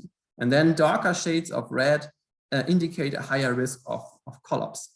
For example, a value of 0.9 would translate into a stock decline to 10% of the unfished biomass at the January seawater temperature condition.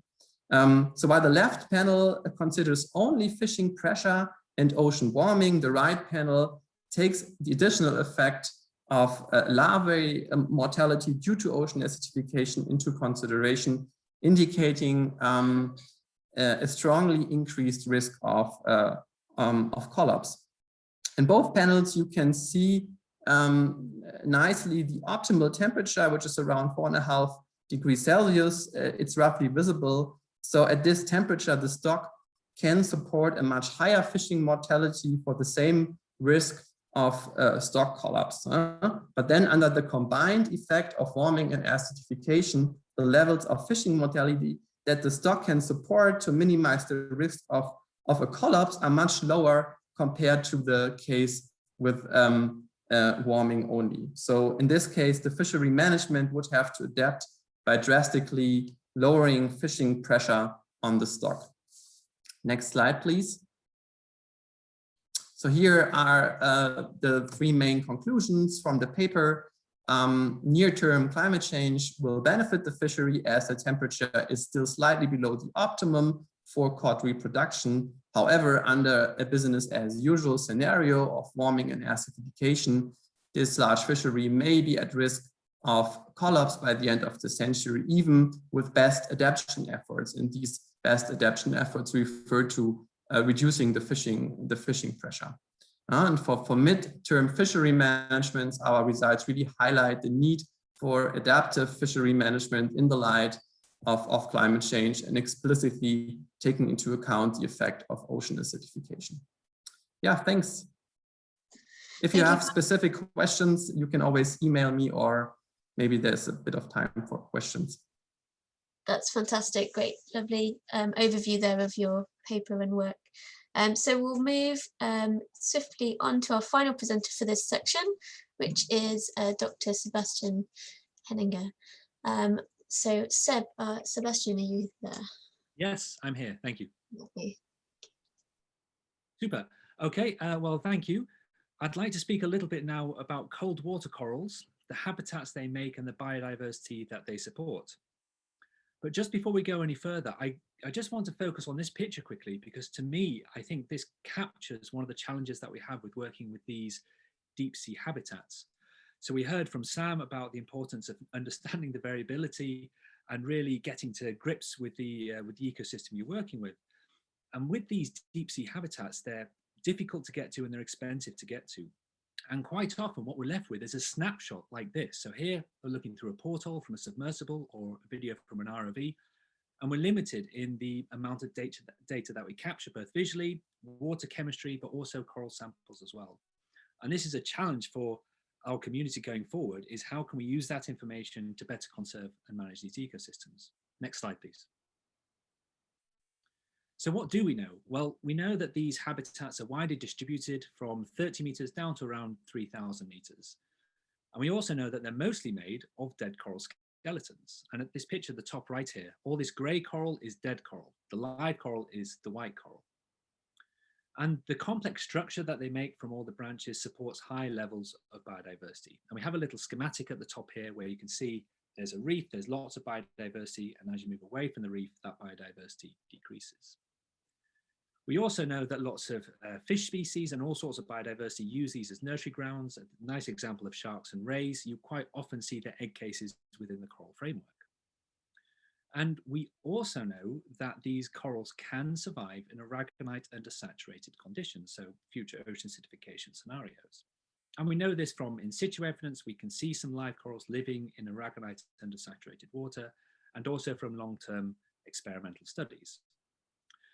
But what's interesting, and it's a lot of the work over the last decade has focused on the live coral, but now we're starting to reframe that question. And now we're starting to ask, well, if the live coral can survive, what's happening to the habitats? And will the habitat quality change? And what does that mean to the associated biodiversity that they support? Next slide, please.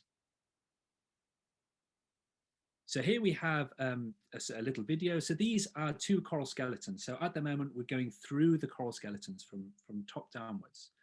And so both of these coral skeletons were collected from beneath the aragonite saturation horizon. So they're living in aragonite undersaturated water. Now, the one on the left was alive when it was collected, and it had tissue covering its skeleton. So the skeleton was protected from the water. The one on the right was recently dead. So the tissue had retracted and the skeleton was exposed to ocean acidification. Now, what you can see is that on the image on the right, it's starting to look a bit spongy around the outside. And this is because there's an increase in porosity. There's a loss, there's a dissolution of coral skeleton material. And you don't see that with the alive coral on the left. Now, this may not look like a lot of porosity, which is happening in this coral on the right-hand side, but it's happening at a really critical part of the coral skeleton. And through mechanical engineering, we know that a slight increase in porosity around the outside makes the whole structure more brittle and less likely to be able to support any weight.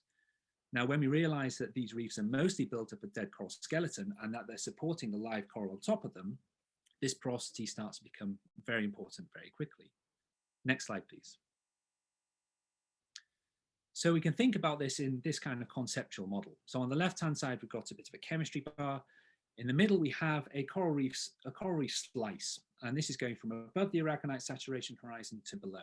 And the aragonite saturation horizon in this is this dashed line through the middle of this coral reef. And on the right-hand side, we've got some close-up views of a coral reef above, at, and below the aragonite saturation horizon. And remember that this aragonite saturation horizon is becoming shallower and shallower and shallower.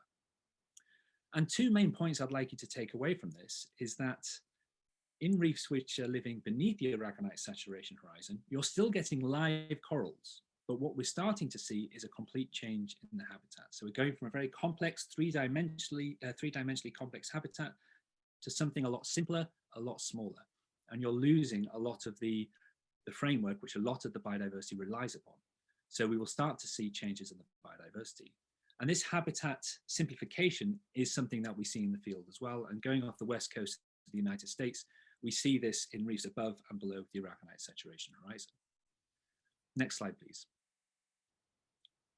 So when we think about where do we go from there, we're left with some key challenges. So we know from in situ evidence and we know from the lab evidence that we're starting to see this dissolution, which leads to more brittle corals and a loss of habitat on the whole. But what we need to understand now is the timescales of this habitat loss. And does it happen quickly? Does it happen slowly?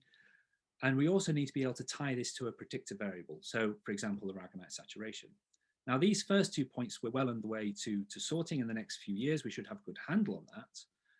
But leading on from that, we need to understand what this means to the associated biodiversity as well. And there's huge challenges around this.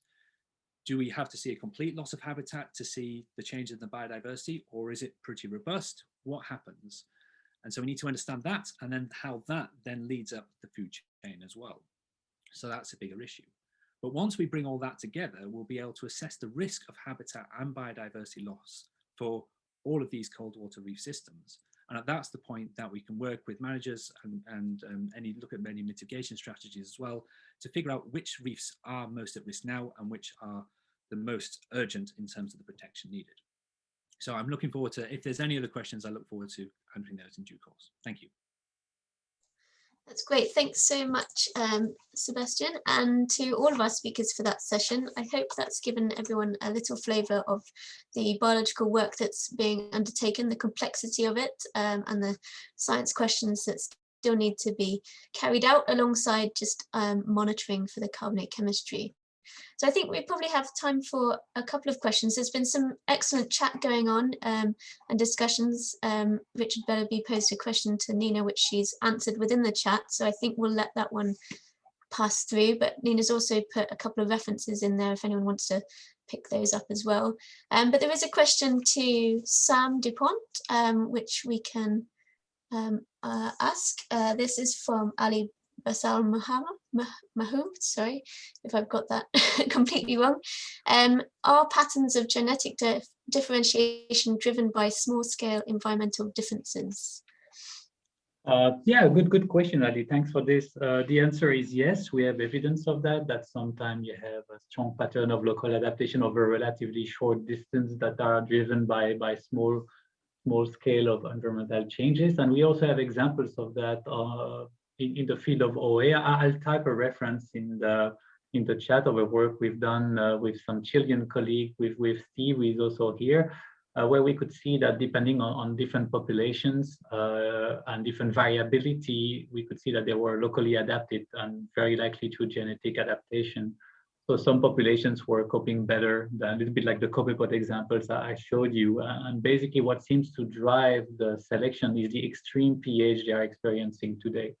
We just submitted a paper a few months ago, like reevaluating a little bit the whole literature behind with that idea in mind, and actually it works really well. So yes, there can be like local conditions like this, like pH, temperature, and so on, can lead to local adaptation. But of course, this is also modulated by many other things, like for example, gene flow can limit the potential for local adaptation if you constantly have new genes coming, or something that we didn't discuss very much is there's a multiple stressor. So you could have conflicting selective pressures that will limit also the potential for adaptation or the predictability of certain events. Also, like if you have something that is predictable, then you have more chance of local adaptation. So yes, the answer is yes, but it depends a little bit.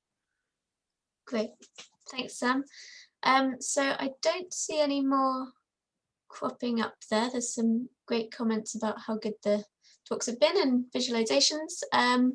So unless there's any burning questions, what I suggest we do is take our health break. Jessie, do you concur with that? And that sounds great. And what I would just say is I echo the appreciation for all those presentations. They're complex and interesting. And as one of the few probably non-OA scientists in this space, it's so great to receive presentations like this that help contextualize and move discussions forward. So for our follow-up discussion from this workshop and for people that are participating and from presenters, I think one thing that we'll put forward is a little bit of a Q&A with some of our, a written Q&A with some of our presenters, and start to explore, you know, we've talked about baselines for establishing some sort of threshold that can be used to identify potentially policies and rules around intervention. And then also talked about the need for this local adaptation strategies that sort of rely on a different type of information set. And both are super critical for moving this policy framework forward at different scales for different reasons. And so I think we'll follow up with some Q&A to get a little bit more detail around the potential policy implications for that to support some of the workshop participants and others that couldn't make it today. But with that, great set of presentations. Really appreciate everyone adhering to time. And so as you can see, we've got a little coffee and health break. I think we've got about 8 minutes for that. And I think we can use it, decompress, process, chat, talk amongst yourselves, as they say. And we'll start back with our final set of presentations looking at regional collaboration, national direction for thinking about how we target now our monitoring work for the factors we just talked about. So quick pause and thank you all for hanging in.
All right, folks, should we start to pull everybody back to the table, and hope you got your afternoon tea or stretched legs, and the sun is coming up here for me in Washington State in the United States, which is great. So I'm on my third cup of coffee and look forward to our final set of speakers. Thanks, Jessie. Yeah, it was an early start for you over there, but we appreciate that. And I think at this end of the table, we're having our coffees to keep us rolling through to the end of the day. But it's been great, and hopefully with this final section, we can bring things around again to hear a bit more about the state of monitoring and regional networks that can help inform some of these government responses and investments today. So this is what this final section looks like. We will be hearing about some examples of these efforts. We've got a series of great speakers here to do that, and then we will be closing with our final speaker on a sort of higher level summary to kind of take us back round full circle to close us all off. So our speakers for this section are Professor Stephen Widdicombe from Plymouth Marine Laboratory, who is also a co-chair of the Global Ocean Acidification Observing Network. And Stephen will be talking to us about the GOAN network itself, the Northeast Atlantic Regional Hub, as well as OSPAR. Then we will be hearing from Professor Richard Bellaby from the Norwegian Institute of Water Research. He'll be providing us a view on targeting monitoring efforts to increase relevance for decision making and policy making. And that will be followed up by a relatively short intervention, a sort of example in practice, if you like, from Mr. Keith Lennon, who's director of the Ocean Science Branch for the Fisheries and Oceans Canada. So welcome and thank you for taking the time for this morning for that. And then we will be finishing up by hearing from Dr. Carol Turley from Plymouth Marine Laboratory. He'll be providing the final presentation describing the long-term legacy of ocean acidification if we don't meet the Paris Agreement, and using results from the IPCC special report on ocean and cryosphere and changing climate to focus kind of on opportunities for informed action. That will be followed up by, again, a Q&A, and hopefully we can bring things to a successful close. So again, speakers, please try to keep to your allotted time. So next slide for the moving forward. And I will try to give you a warning, which is tricky online, but we'll see how we go. So if we've got Steve ready, are you back and ready to go? Yep, I'm here. Lovely. Right, I will hand over to you. Thank you very much. Okay, thank you very much, Helen, and welcome back, everyone. Good afternoon, good evening, good morning, wherever you may be. Yeah, I'm going to take you through rather quickly the Global Ocean Acidification Observing Network, a little bit about the Northeast Atlantic Hub, and also some of the ways in which GOAN is interacting with other initiatives to try and get some of the information that we gather into a forum that's accessible for policymakers. Next slide, please. Okay, so GOAN, what is it? You know, it seems like only yesterday when we were in that room together in Seattle discussing the need for such a network, but it's a decade ago now. Time does fly. The network itself arose from a community initiative, really, where the ocean acidification community realized that in order to really understand the complexity of ocean acidification impacts, we really need to expand the network of observations that we were making. We've seen a little bit of that variability. I mean, Sam introduced it really well, the whole complexity of how ocean acidification carbon dioxide as a natural element in the marine system is varying over different temporal and spatial scales, and how that interacts with biology is a really complex thing to try to understand. And really, it's an even more difficult thing to understand when you have very limited understanding of what the natural patterns and the sort of spatial and temporal resolution of ocean acidification variables are in the real world, and how they might be changing in the future.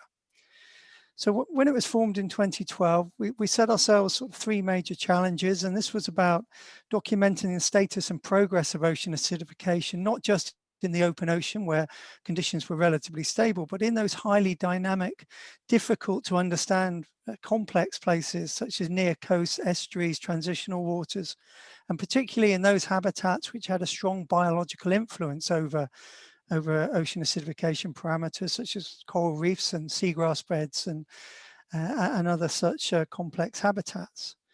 We really wanted to start to understand the impacts of ocean acidification on diverse marine ecosystems and also the consequences for societies, and also would then lead us towards an understanding that would then support future projections or predictions, because it's all well and good knowing what's happening now, but really in order to manage and adapt, we need to know what's going to happen in the future. Next slide, please.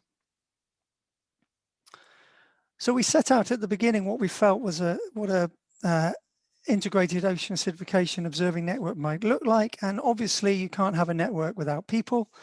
And it's not just about the scientists involved as well. It's also about those people who do the technicians who go out and do the high precision observations, but also the government scientists, the decision makers, the social scientists. So even though this is an observing network, we've always been conscious that observing is just the start of that pathway to getting action realized. So it's important that we engage with those actors right from the very start. And as you see, the network has grown quite significantly over the past 10 years. We're now representing over 800 people within the network from 105 countries. But I'd also like to reflect back on Kirsten's slide for the SDG 4.3.1 reporting, where there are only 30 countries reporting to the ocean acidity indicator. And a big challenge for GOAN is to translate this membership into active reporting of indicators towards the SDG. And it is something we're working strongly towards. But I would also like to emphasize that just by having some data reported from a country, it doesn't mean the job's done in that country. And actually, a lot of these countries need to really grasp the complexity of the oceans and coastal seas around them when submitting what ocean acidification is like for them at a national scale. It's not simply enough to have one data boy reporting marine acidity data. Next slide, please. In order to do that, we organize ourselves into regional cohorts, the regional hubs, and I'll speak a little bit more about that later. But also we've created a data portal because the accessibility, publicly accessible data is key to the success of this. There's no point having a really effective monitoring network if all the data disappear into a black hole and nobody knows where it is and nobody can access it. So transparency of observations and accessibility of data is key to the success of any network. We're also conscious that ocean acidification doesn't happen in isolation. It happens in an environment which has multiple stresses, those of which are climate related and some of which are not climate related, some of which are more human pressure induced. So it's important for us as a network to interact with other initiatives and networks looking to address other aspects of environmental stress in the marine environment. And at the end of the day, as we've said, what we're looking to do is use this knowledge, information, and data to be able to support the production of useful decision-making tools. The success of GOAN is not about having a great data set. It's about allowing those data to make a difference and to create something better than what we had before. Next slide, please. So I spoke just now about the regionalization of efforts. And whilst ocean acidification is a global problem, we've seen how locally specific the impacts can be. And actually the challenges faced by the ocean acidification observing community can be very different depending on what their local context is. So through the formation of these 8 regional hubs, it's giving us the opportunity to think very specifically about the challenges different ocean acidification observers face, how best we can help meet those challenges, and also how best they can operate as communities. Now, these 8 hubs they vary in their aims and objectives. They also vary in how long they've been formed, and how perhaps advanced they are in terms of generating data. However, what they share is the overall aspirations of GoOn, and this is about understanding those 3 aims and objectives that I outlined at the beginning. And I would urge anyone who has got specific interests in this area to get in contact with a regional hub in the first instance and get engaged in the kind of activities. So even if you think, well, I'm not out there measuring ocean acidification parameters, if you have an interest in ocean acidification, you can still make a contribution to the activities of that hub. Next slide, please. Great, Stephen, just giving a 3-minute warning. Okay, thank you. Next slide, please. Okay, so the regional hub that probably is most applicable to many of us here at this in this forum is the Northeast Atlantic Regional Hub. And as we've heard, it's coordinated by Helen Finlay, who's one of your co-hosts today, and it's supported at the Plymouth Marine Laboratory and is financially supported in part at the initiation by the UK government. It was formed in 2018 and held its first workshop early 2019. And although some of our activities have been curtailed by the COVID pandemic, it's still actively pursuing many of its activities by bringing its members together to explore specific shared interests, particularly around data visualization, greater networking of data sources, and also the translation of data into policy documents. There's currently 108 signed up members from 15 countries, so it has quite a wide and effective membership already, but we're always looking for more people to join and contribute to the activities. Next slide, please. One way in which GoAn as an organization is looking to support and build capacity across all its regional hubs is in the field of capacity building. And in some cases, this is about pairing up more experienced observers, marine chemists, biologists, with those people looking to come into the field and perhaps needing a little bit of support. So the peer-to-peer system provides that kind of mentoring linkage, whereby those people who are looking to sort of venture into ocean acidification observations, both in terms of chemical monitoring and also biological monitoring, can find somebody who is able to help them through it and help build their confidence and also build their strategies in how they're going to do that. Equally, there's also the concept of understanding the technical limitations, so the capabilities of actually making the measurements. And what GoAn does in partnership with other organizations is provide some simple kits to allow people to enter into the field of chemical observations. Next slide, please.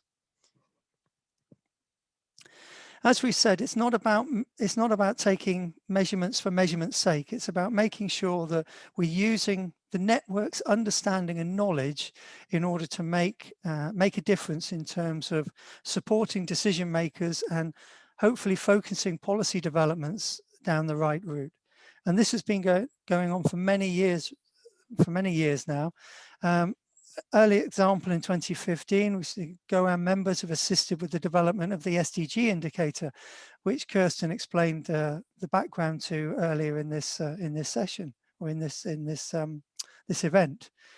We've also GoAn members are the focal points of the OA Community Action, which was we started engagement with in 2017. OA is one of 9 of the communities of ocean action, and we're very much involved in driving that forward. There's also GoAn members of the generated indicator as part of the World Meteorological Association headline climate indicators, and we're also strongly contributing to the Commonwealth Blue Charter. Whilst the ocean acidification theme of the Ocean Blue Charter is led by New Zealand, many of the members in Northeast Atlantic are contributing to that initiative. and also the UN Decade of Ocean Science for Sustainable Development, as outlined by Kirsten. Not only were we responsible for providing review comments on the implementation plan, but we've also submitted our own proposal and are looking to drive forward one of the large the Ocean Decade programs around multi-stressors. Next slide, please. 1 minute warning. Thank you. One way we've also been able to apply our knowledge and understanding as part of the network is to get engaged in the OSPAR Quality Status Report. This is a periodic integrated assessment of the state of the Northeast Atlantic, which is coordinated by OSPAR. And primarily OSPAR do this so that they can evaluate the effectiveness of some of their efforts, and also to support each of the EU member states in terms of the commitments towards the Marine Strategy Framework Directive. This is a wide-ranging report, and ocean acidification represents an element of that. But I think what's really telling is that ocean acidification has now been embedded within the 2023 Quality Status Report, and we're working particularly in trying to understand how time series of in situ measurements of OA parameters can be best coordinated and best applied. We're looking to model different future scenarios so we can understand how ocean acidification is going to affect environmental conditions in the future, and also conduct reviews on the impacts of ocean acidification on key biota and ecosystem services. Last slide, please. So from a GOAN perspective and a network perspective, what can we hope to expect from governments and national bodies to support what it is we're trying to do? Well, what I would hope is that all national body and regional network representatives out there will look to support the observations that will help us understand the complexity and the dynamic ecosystems that exist off the Northeast Atlantic coast. So often monitoring can be seen as a bit of a dirty word, and the scientific value of monitoring can often be underplayed.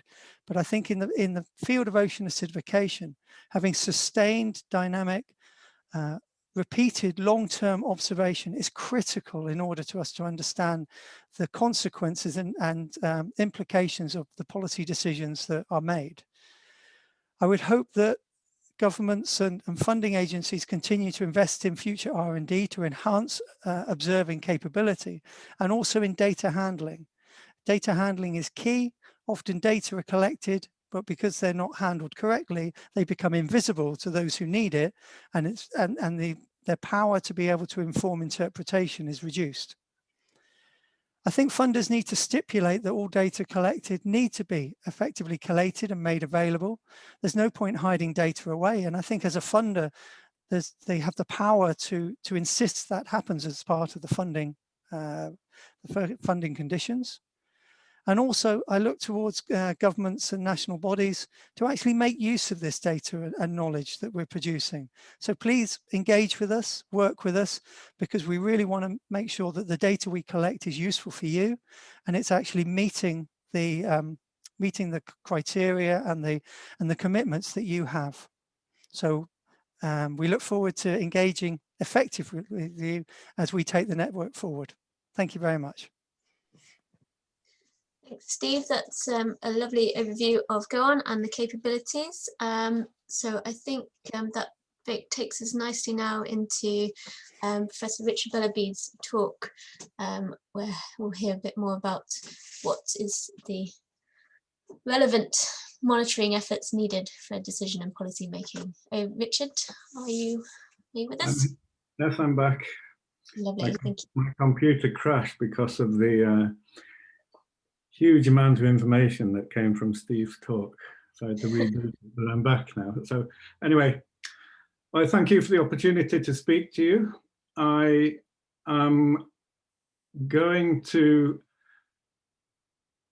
review or to discuss approaches which we have applied in Norway, where we have complemented the national monitoring program for acidification. And this is in collaboration with policymakers and decision makers and local industry, local communities, looking at ways in which we could manage sub-regional or very local ocean acidification planning towards better management, industrial investments, for example, or water usage. And as I said, it's a talk from lessons from Norway, but looking to Europe. So next slide, please.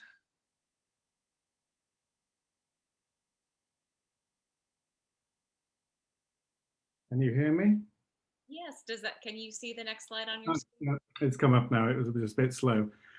Okay, a bit of self-promotion, my paper, but this was actually developed for a review of the Arctic, but it's still obviously relevant for Norway, having most of it, a large part of its coastline in the Arctic Circle.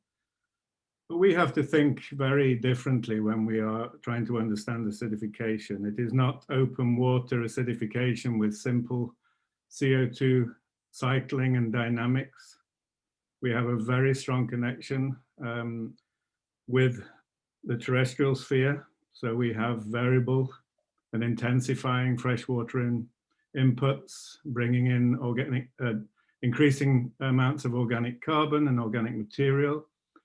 There are significant regions of the north where there is methane seepage. The oxidation of that is potentially acidifying the ocean if the bubbles do not reach the surface. And we also have a region where we are very connected through the North Atlantic current. So signals from the rest of the world and also through the Norwegian current coming up from the North Sea. So we're integrating lots of different signals. So the next one, please. So as Professor Galdis or Charles showed, Norway came out very well in that paper that we did. So I'm being a little bit facetious or cheeky here, saying that Norway has the best national OA monitoring program in Europe. But during that review, it came out with the highest score. A strong reference to ocean acidification and strong linkage with other sectors. It also has a very it's quite reasonably intense ocean acidification monitoring program paid for by the Ocean Acidification Program of the Environment Agency, covering from the very south all the way up to Svalbard and up into the Barents Sea. Next slide, but next button. However, with a 2,300 kilometer coastline, how relevant are these observations to represent the needs of local managers and also to understand local services? So next slide, please. So fortunately, we were funded by the Norwegian Research Council for a project called Acid Coast, which is now finished. And that was designed for the very beginning to evaluate present management capacity of coastal Norway to handle or to manage climate change and ocean acidification. We had stakeholders in the proposal writing team named on the proposal. So it was they were very involved from the beginning, but I just want to use this example to show how scientists should no longer be divorced from the people that they are delivering their science to. And there are many, many advantages of this. You can start anywhere on this circle, but if we take the stakeholders, the core reason for actually delivering this data, other than scientific publications and things like this, and making yourself feel good about seeing a paper being published, there are other more important reasons to do our science. So we sat down with them and we invited a group of stakeholders, and they invited other stakeholders who they thought were relevant. And we ended up with government departments, the Environment Agency, county mayors, environmental or water managers of regional councils, local councils. We had aquaculture and fisheries union representatives. We had the dean and senior lecturers of the fisheries high schools in the regions that we were working with, plus selected local specialists or local interest groups, NGOs, etc. With them, we use their experience. What we had meetings with them. What do you understand of climate change and acidification? Has your system changed in the past? What is the most important region and ecosystem in your region which is providing the greatest service to your communities? So we defined the services, we communicated and agreed the stresses that we would study. We then went out and populated a stressor database. Now this was reasonably crude. The high level go-on quality CO2 measurements and hydrography and nutrients. But the good thing about this is that we were sampling from trawler boats and for aquaculture service boats, and they were taking us to regions where they knew that this is where the cod nursery is. This is where the outflow from one of Norway's biggest aquaculture units are. This is where the waste from the abattoir comes in. This is where the hospital waste, the grey water from the hospital comes in. So big perturbations on local scales within the fjord, but have big meanings for the success of that fjord. So once we had populated this stressor database from our measurements, we also trained in community sampling. So we didn't have to go and sample every month. We actually had students and teachers from the Fisheries High School to do the work for us. We then evaluated the baseline, and we also evaluated, similar to what Nina was saying, but much more crudely, and we took operational definitions of thresholds, actually related to some of Nina's work and Gitasu's work on pteropods, as indicators just to communicate how one would use this data to evaluate ecosystem response. That stressor database was then used to ground truth a regional model. First, we downscaled the CMIT5 data from the global system model community. We then impressed that onto a regional model. We ground truth the regional model to the data that we had in the fjord. And then for those that are interested, we used the delta change approach to project acidification into the near future, just up to 2060, because that was what the stakeholders asked us to do. This is a sort of investment timeline for nature-based solutions, or for fish, to buy a trawler, for example. And you can also see one of the things, you see the services that we were communicating information which was relevant for local seafood restaurants that take their seaweed and their urchins, for example, from the fjord. A very direct, very close-knit connection between ecosystem success and ecosystem services. But you can see how involved at every stage the stakeholders were. Yeah, next slide, please. I'm giving a 1-minute warning. Yeah. We are now, luckily, extrapolating this experience to the European dimension. I lead a JPI project called Sea to Coast, Downscaling Climate and Ocean Change to Services, Thresholds and Opportunities, with all those European countries, plus Kirsten from the IOC, who is a work package leader. So we're very tied with Go On. Many of the groups are studying ocean acidification. We're working with acidification groups in Great Barrier Reef doing acidification, the East China Sea doing acidification, and in Chile doing acidification and deoxygenation. So I'm very happy to talk to anybody who is also interested in learning more about our approach, especially what is important, I think, is the way in which our experience with communicating with stakeholders and working with stakeholders is something that I really think Go On should address and should take on. So I will, I have one summary, a very quick summary, but Yeah, my summary is that national programs obviously contribute to a very important general OA understanding, and as Kirsten said, to 14.3.1. But to deliver OA knowledge relevant for management requires much more targeted projects and programs. Stakeholders are absolutely crucial.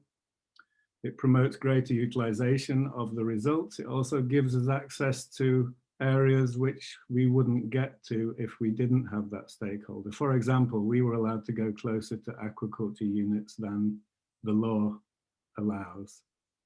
The science products that we produce are targeted, relevant, and so importantly understood. And also, the most important thing, and I'm honest when I say that, the science has much more meaning. I really do enjoy this program, this process, and therefore science is even more fun. So thank you.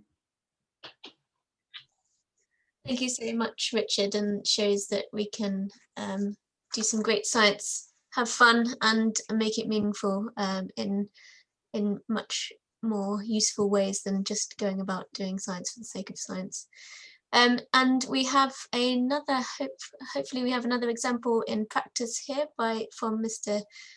Keith Lennon, the Director of Ocean Science Branch Fisheries Nation Canada. So Keith, I see you've just popped up, fantastic. Thank you for Can you hear me okay? Today. Yeah, that sounds perfect.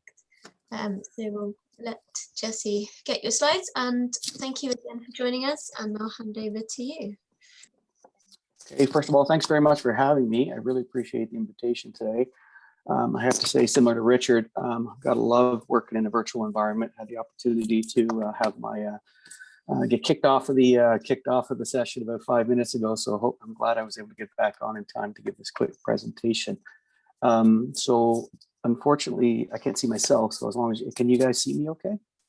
We can see you fine, and slides look great. Yeah, that's great. Okay, that's great. So what I'm going to do is I'm going to, if we can go to the first slide, please, first of all.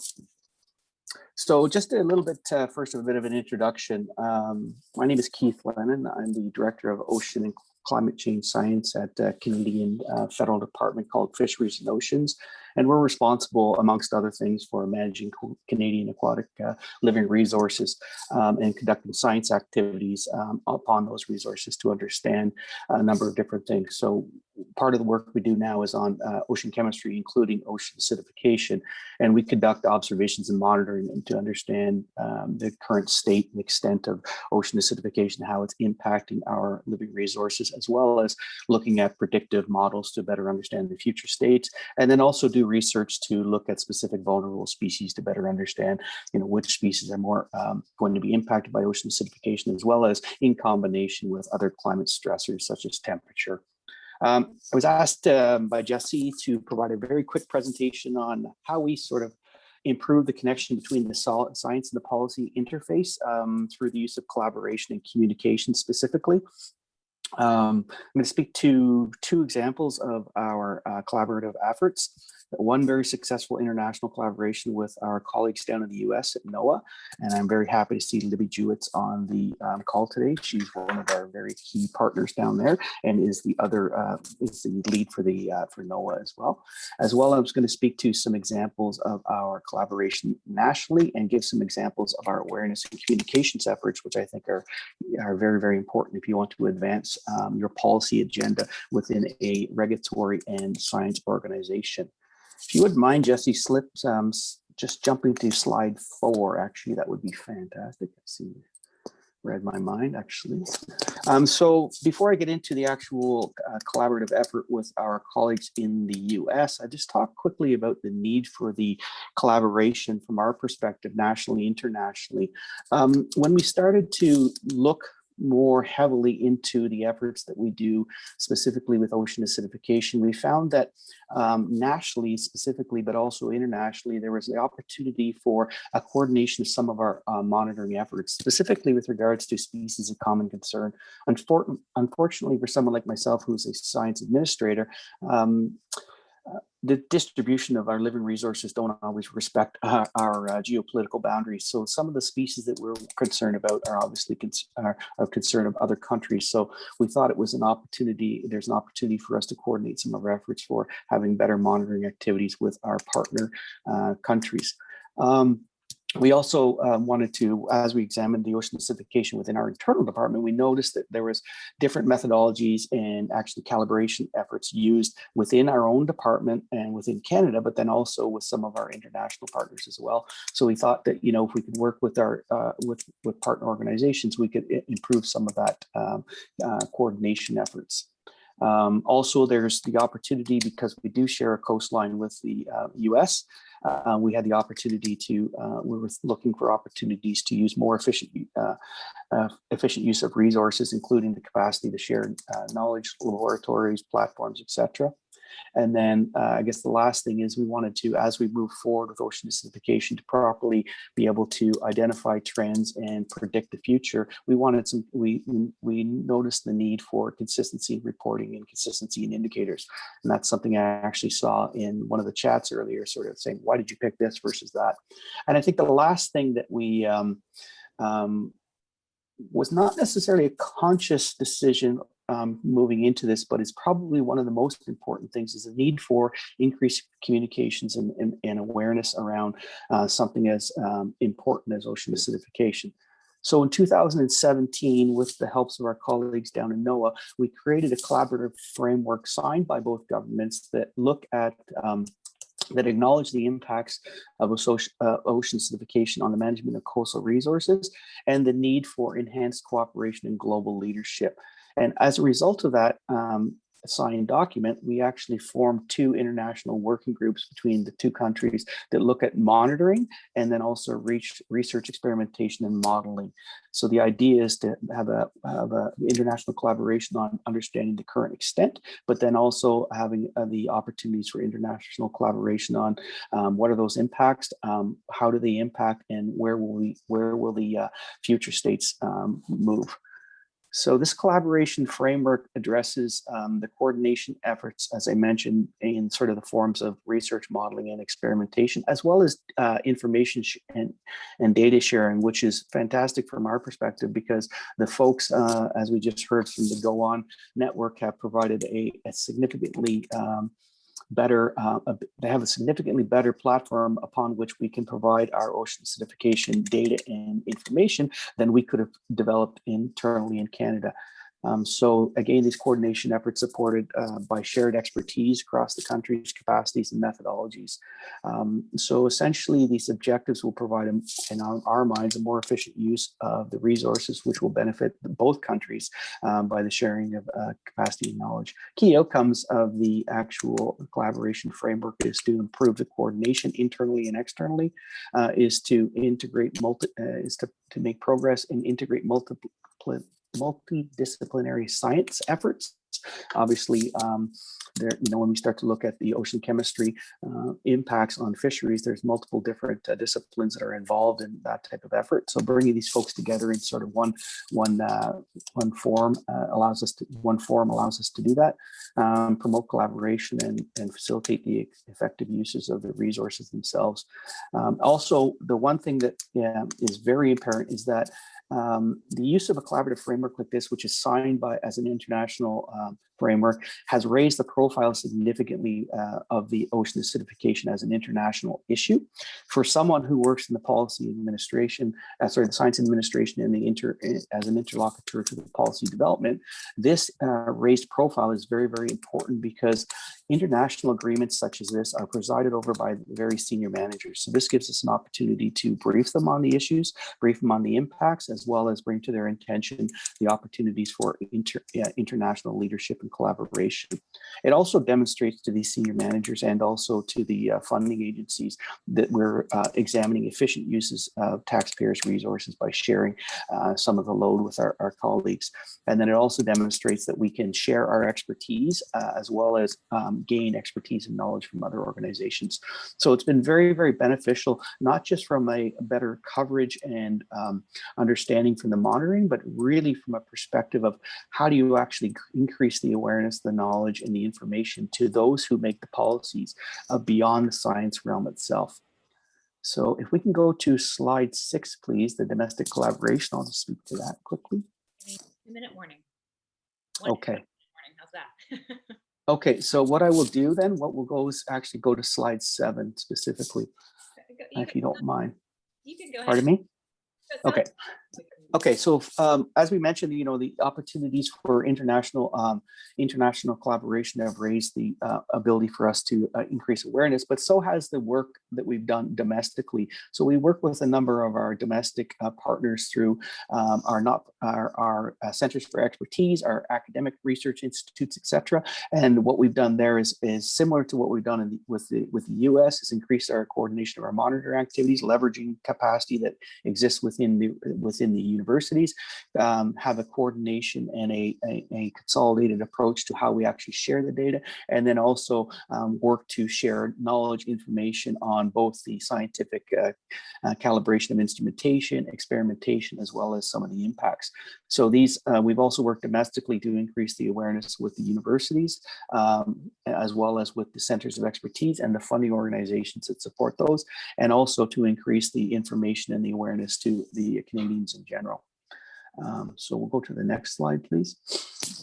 So as I mentioned earlier, one of the major things that I think is probably one of the most is very important and very relevant for this group as we move forward is that, you know, as you move forward on ocean acidification, the consistency in awareness and communications amongst the different organizations, countries, governments, etc., is very important. So we've actually put a fair bit of effort in the last little while in increasing our ability to communicate our efforts associated with ocean acidification to the Canadian public, but also to our programmatic programs within the department, so that they understand and how they should be doing adaptive management activities moving forward. So we've done a number of different communication materials moving forward, including infographics, animated videos, and social media campaigns that have been shared with Jesse. So if you're looking for more information there, you can get them through Jesse, but they're also on our website.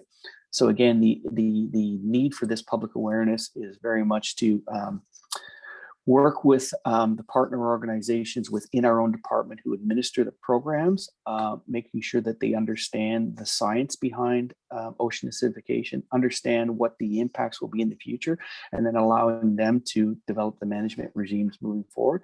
Also working with the senior management cadre within the department so that they understand the pressures moving forward and that they understand some of the international activities and pressures that they will be facing as they move forward, but also making sure that the Canadians in general, who are basically the folks who will be mostly impacted and also influence the development of policies, have an understanding of what the importance of ocean acidification.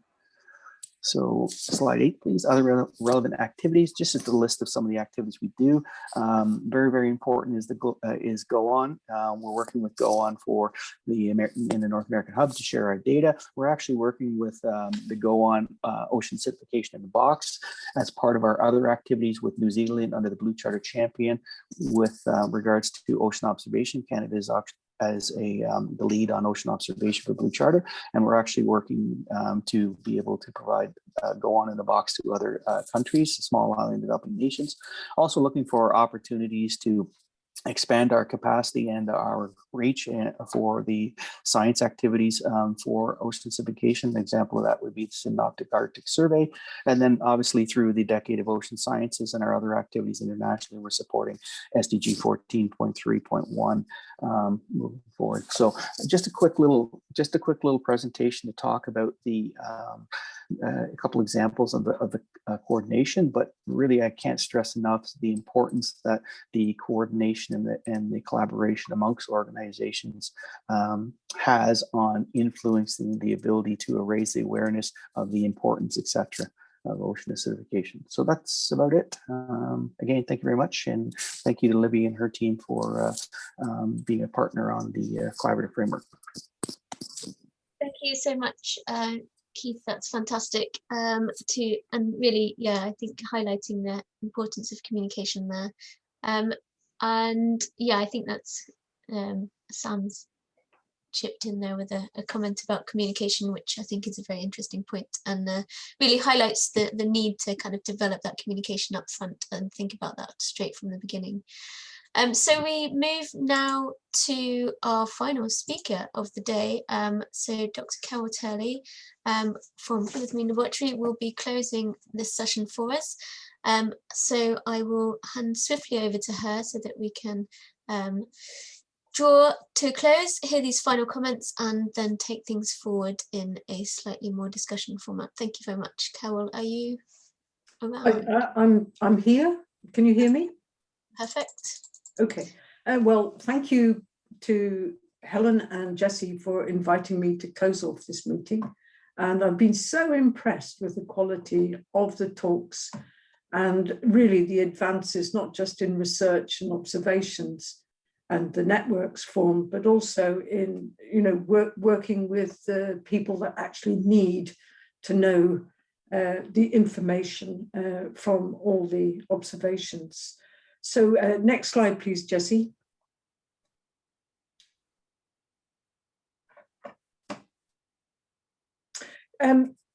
The IPCC special report on the ocean cryosphere, I'll be referring a lot to that, had this graph, which really shows the difference between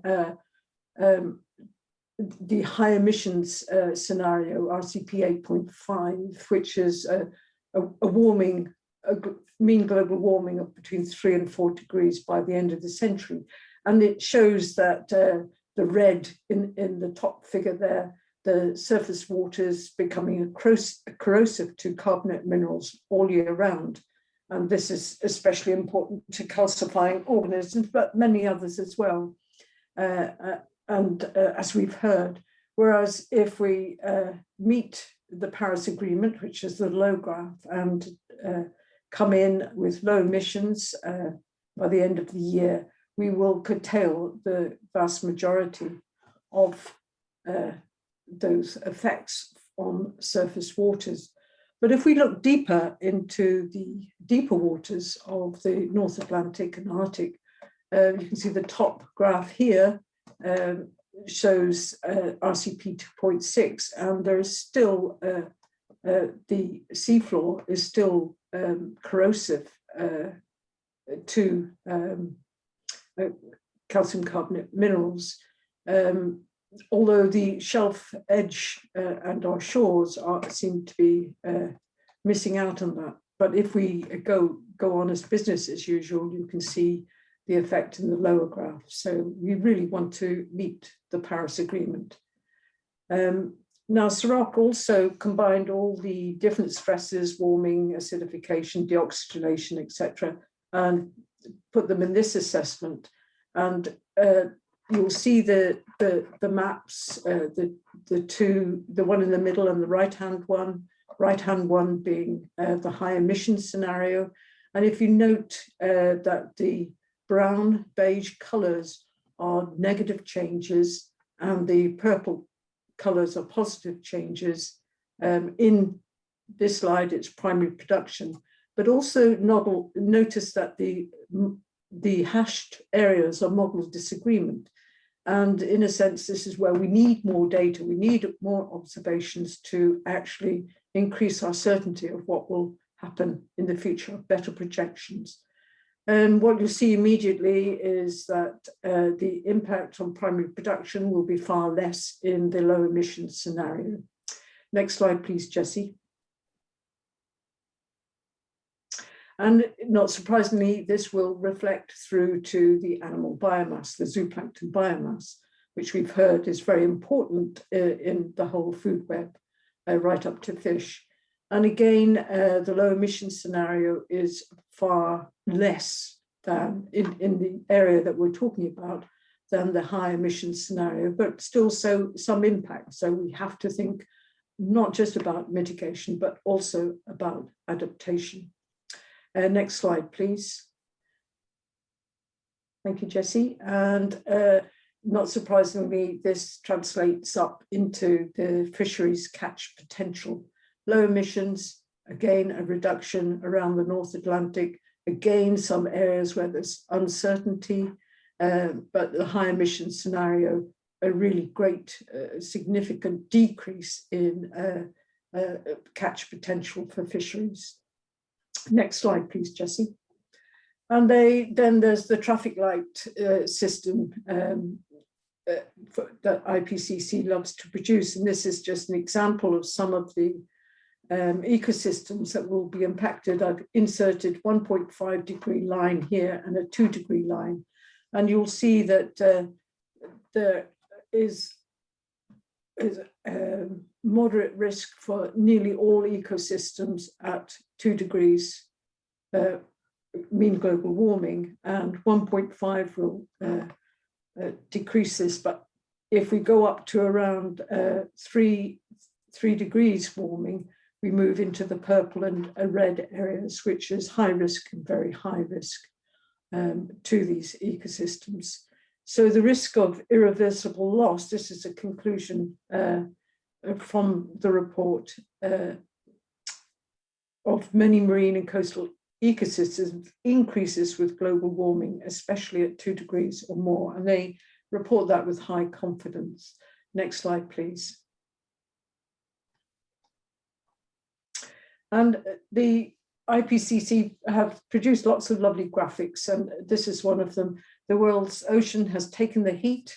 This is their concluding one. The melted water and the CO2 from climate change for decades. And the consequences for nature and humanity are sweeping and severe. Next slide, please. And what I just want to knock home about is that this isn't just the legacy for a couple of decades or even a couple of 100 years. This work here, the black line here, shows the slug of CO2 that we will be putting into the Earth system under a business as usual scenario. And the green line shows what happened 50 or 60 million years ago during the PETM. And whilst the order of magnitude of the CO2 that was released is similar, the duration under which it's happening now is about 10 times faster. And that means that has severe consequences.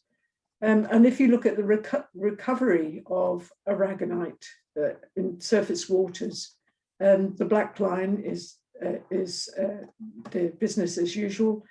It really takes tens of thousands of years for the ocean chemistry to recover, and longer for organisms to either adapt or re-evolve. So for ocean species, acidification can be essentially permanent. Next slide, please. So I think the evidence is in, so what do we need to do? Obviously, we need to recognize the very high risk of the CO2 emissions to ocean ecosystems and the people that depend on it. We need to take urgent action on greenhouse gas emissions, deliver on the Paris Agreement. And to do that, we need to include the ocean in the implementation of the Paris Agreement and in our NDCs.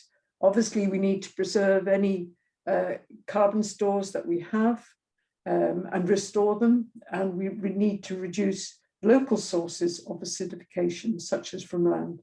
And of course, observations are hugely important. And local observations, we've heard how important they are, not just to the ecosystem, local ecosystems, but also to societies. And so if we don't monitor and observe these, then we're not forewarned. And local effects require local actions. So the next slide, please. So I was asked to give you some idea of why I think domestic observations matter. And here I mean not just chemical observations, but also the biological ones, as Sam so cleverly pointed out. It's not just about documenting harm. There's a win-win here. They're also a measure of success of different policy, domestic policy decisions, and they help identify where to deploy our overstretched resources. and what interventions are having a positive effect.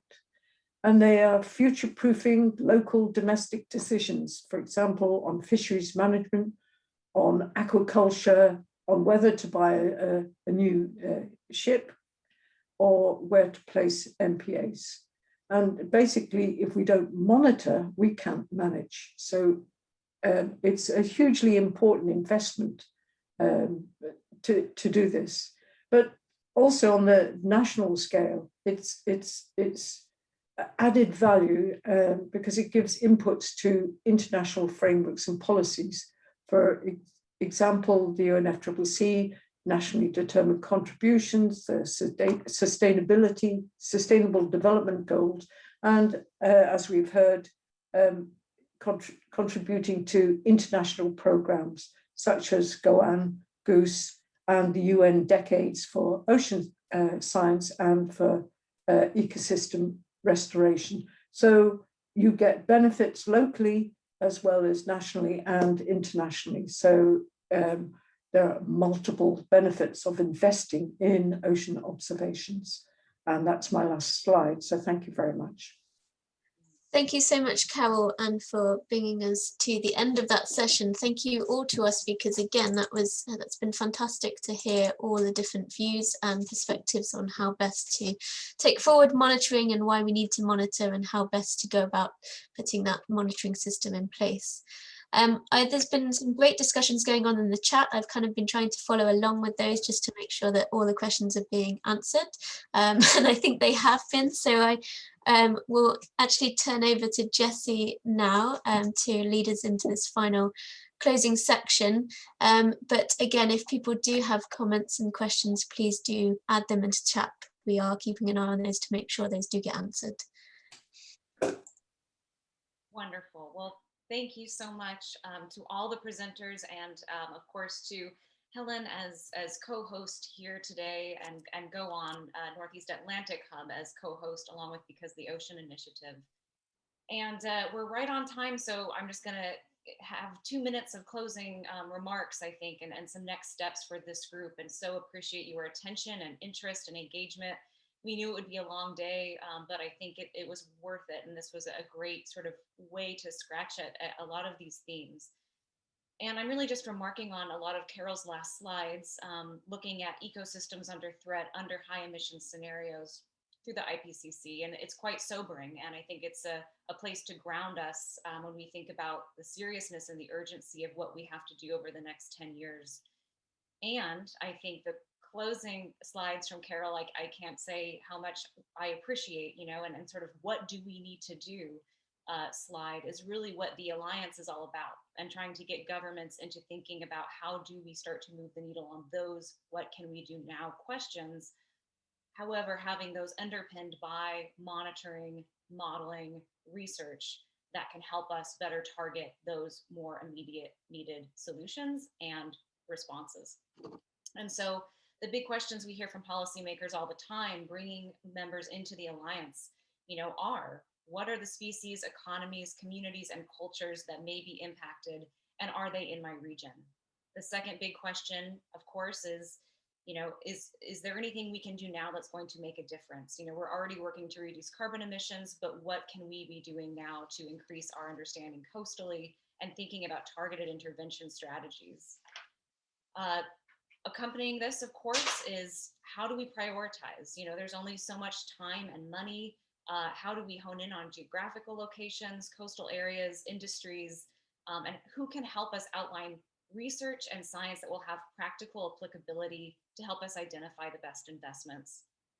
And then finally, how does OA fit into existing management frameworks? And I think the final speakers from Norway and then of course from Canada gave a great example, and then at the front of the workshop from Netherlands, about thinking about how we start to integrate ocean acidification priorities across existing frameworks, or create new policies that can help prioritize and elevate this type of coastal work, climate ocean change work into having greater significance in sort of the policy portfolio.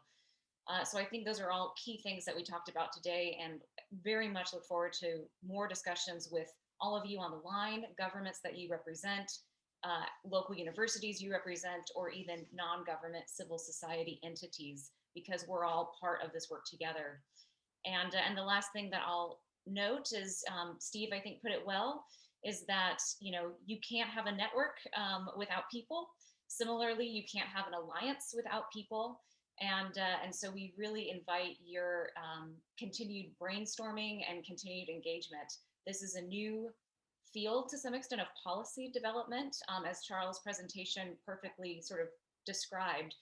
So we really are entering new discussions. And as you can see, discussions even in this workshop play out, we're still thinking through the best way to apply some of this science to a policy approach, both from a potential regulatory, but also from a local intervention, and thinking about those nature-based solutions, thinking about reducing stressors from land, and then thinking about the building for, you know, breeding, if you will, for tolerance, and predicting that adaptation potential.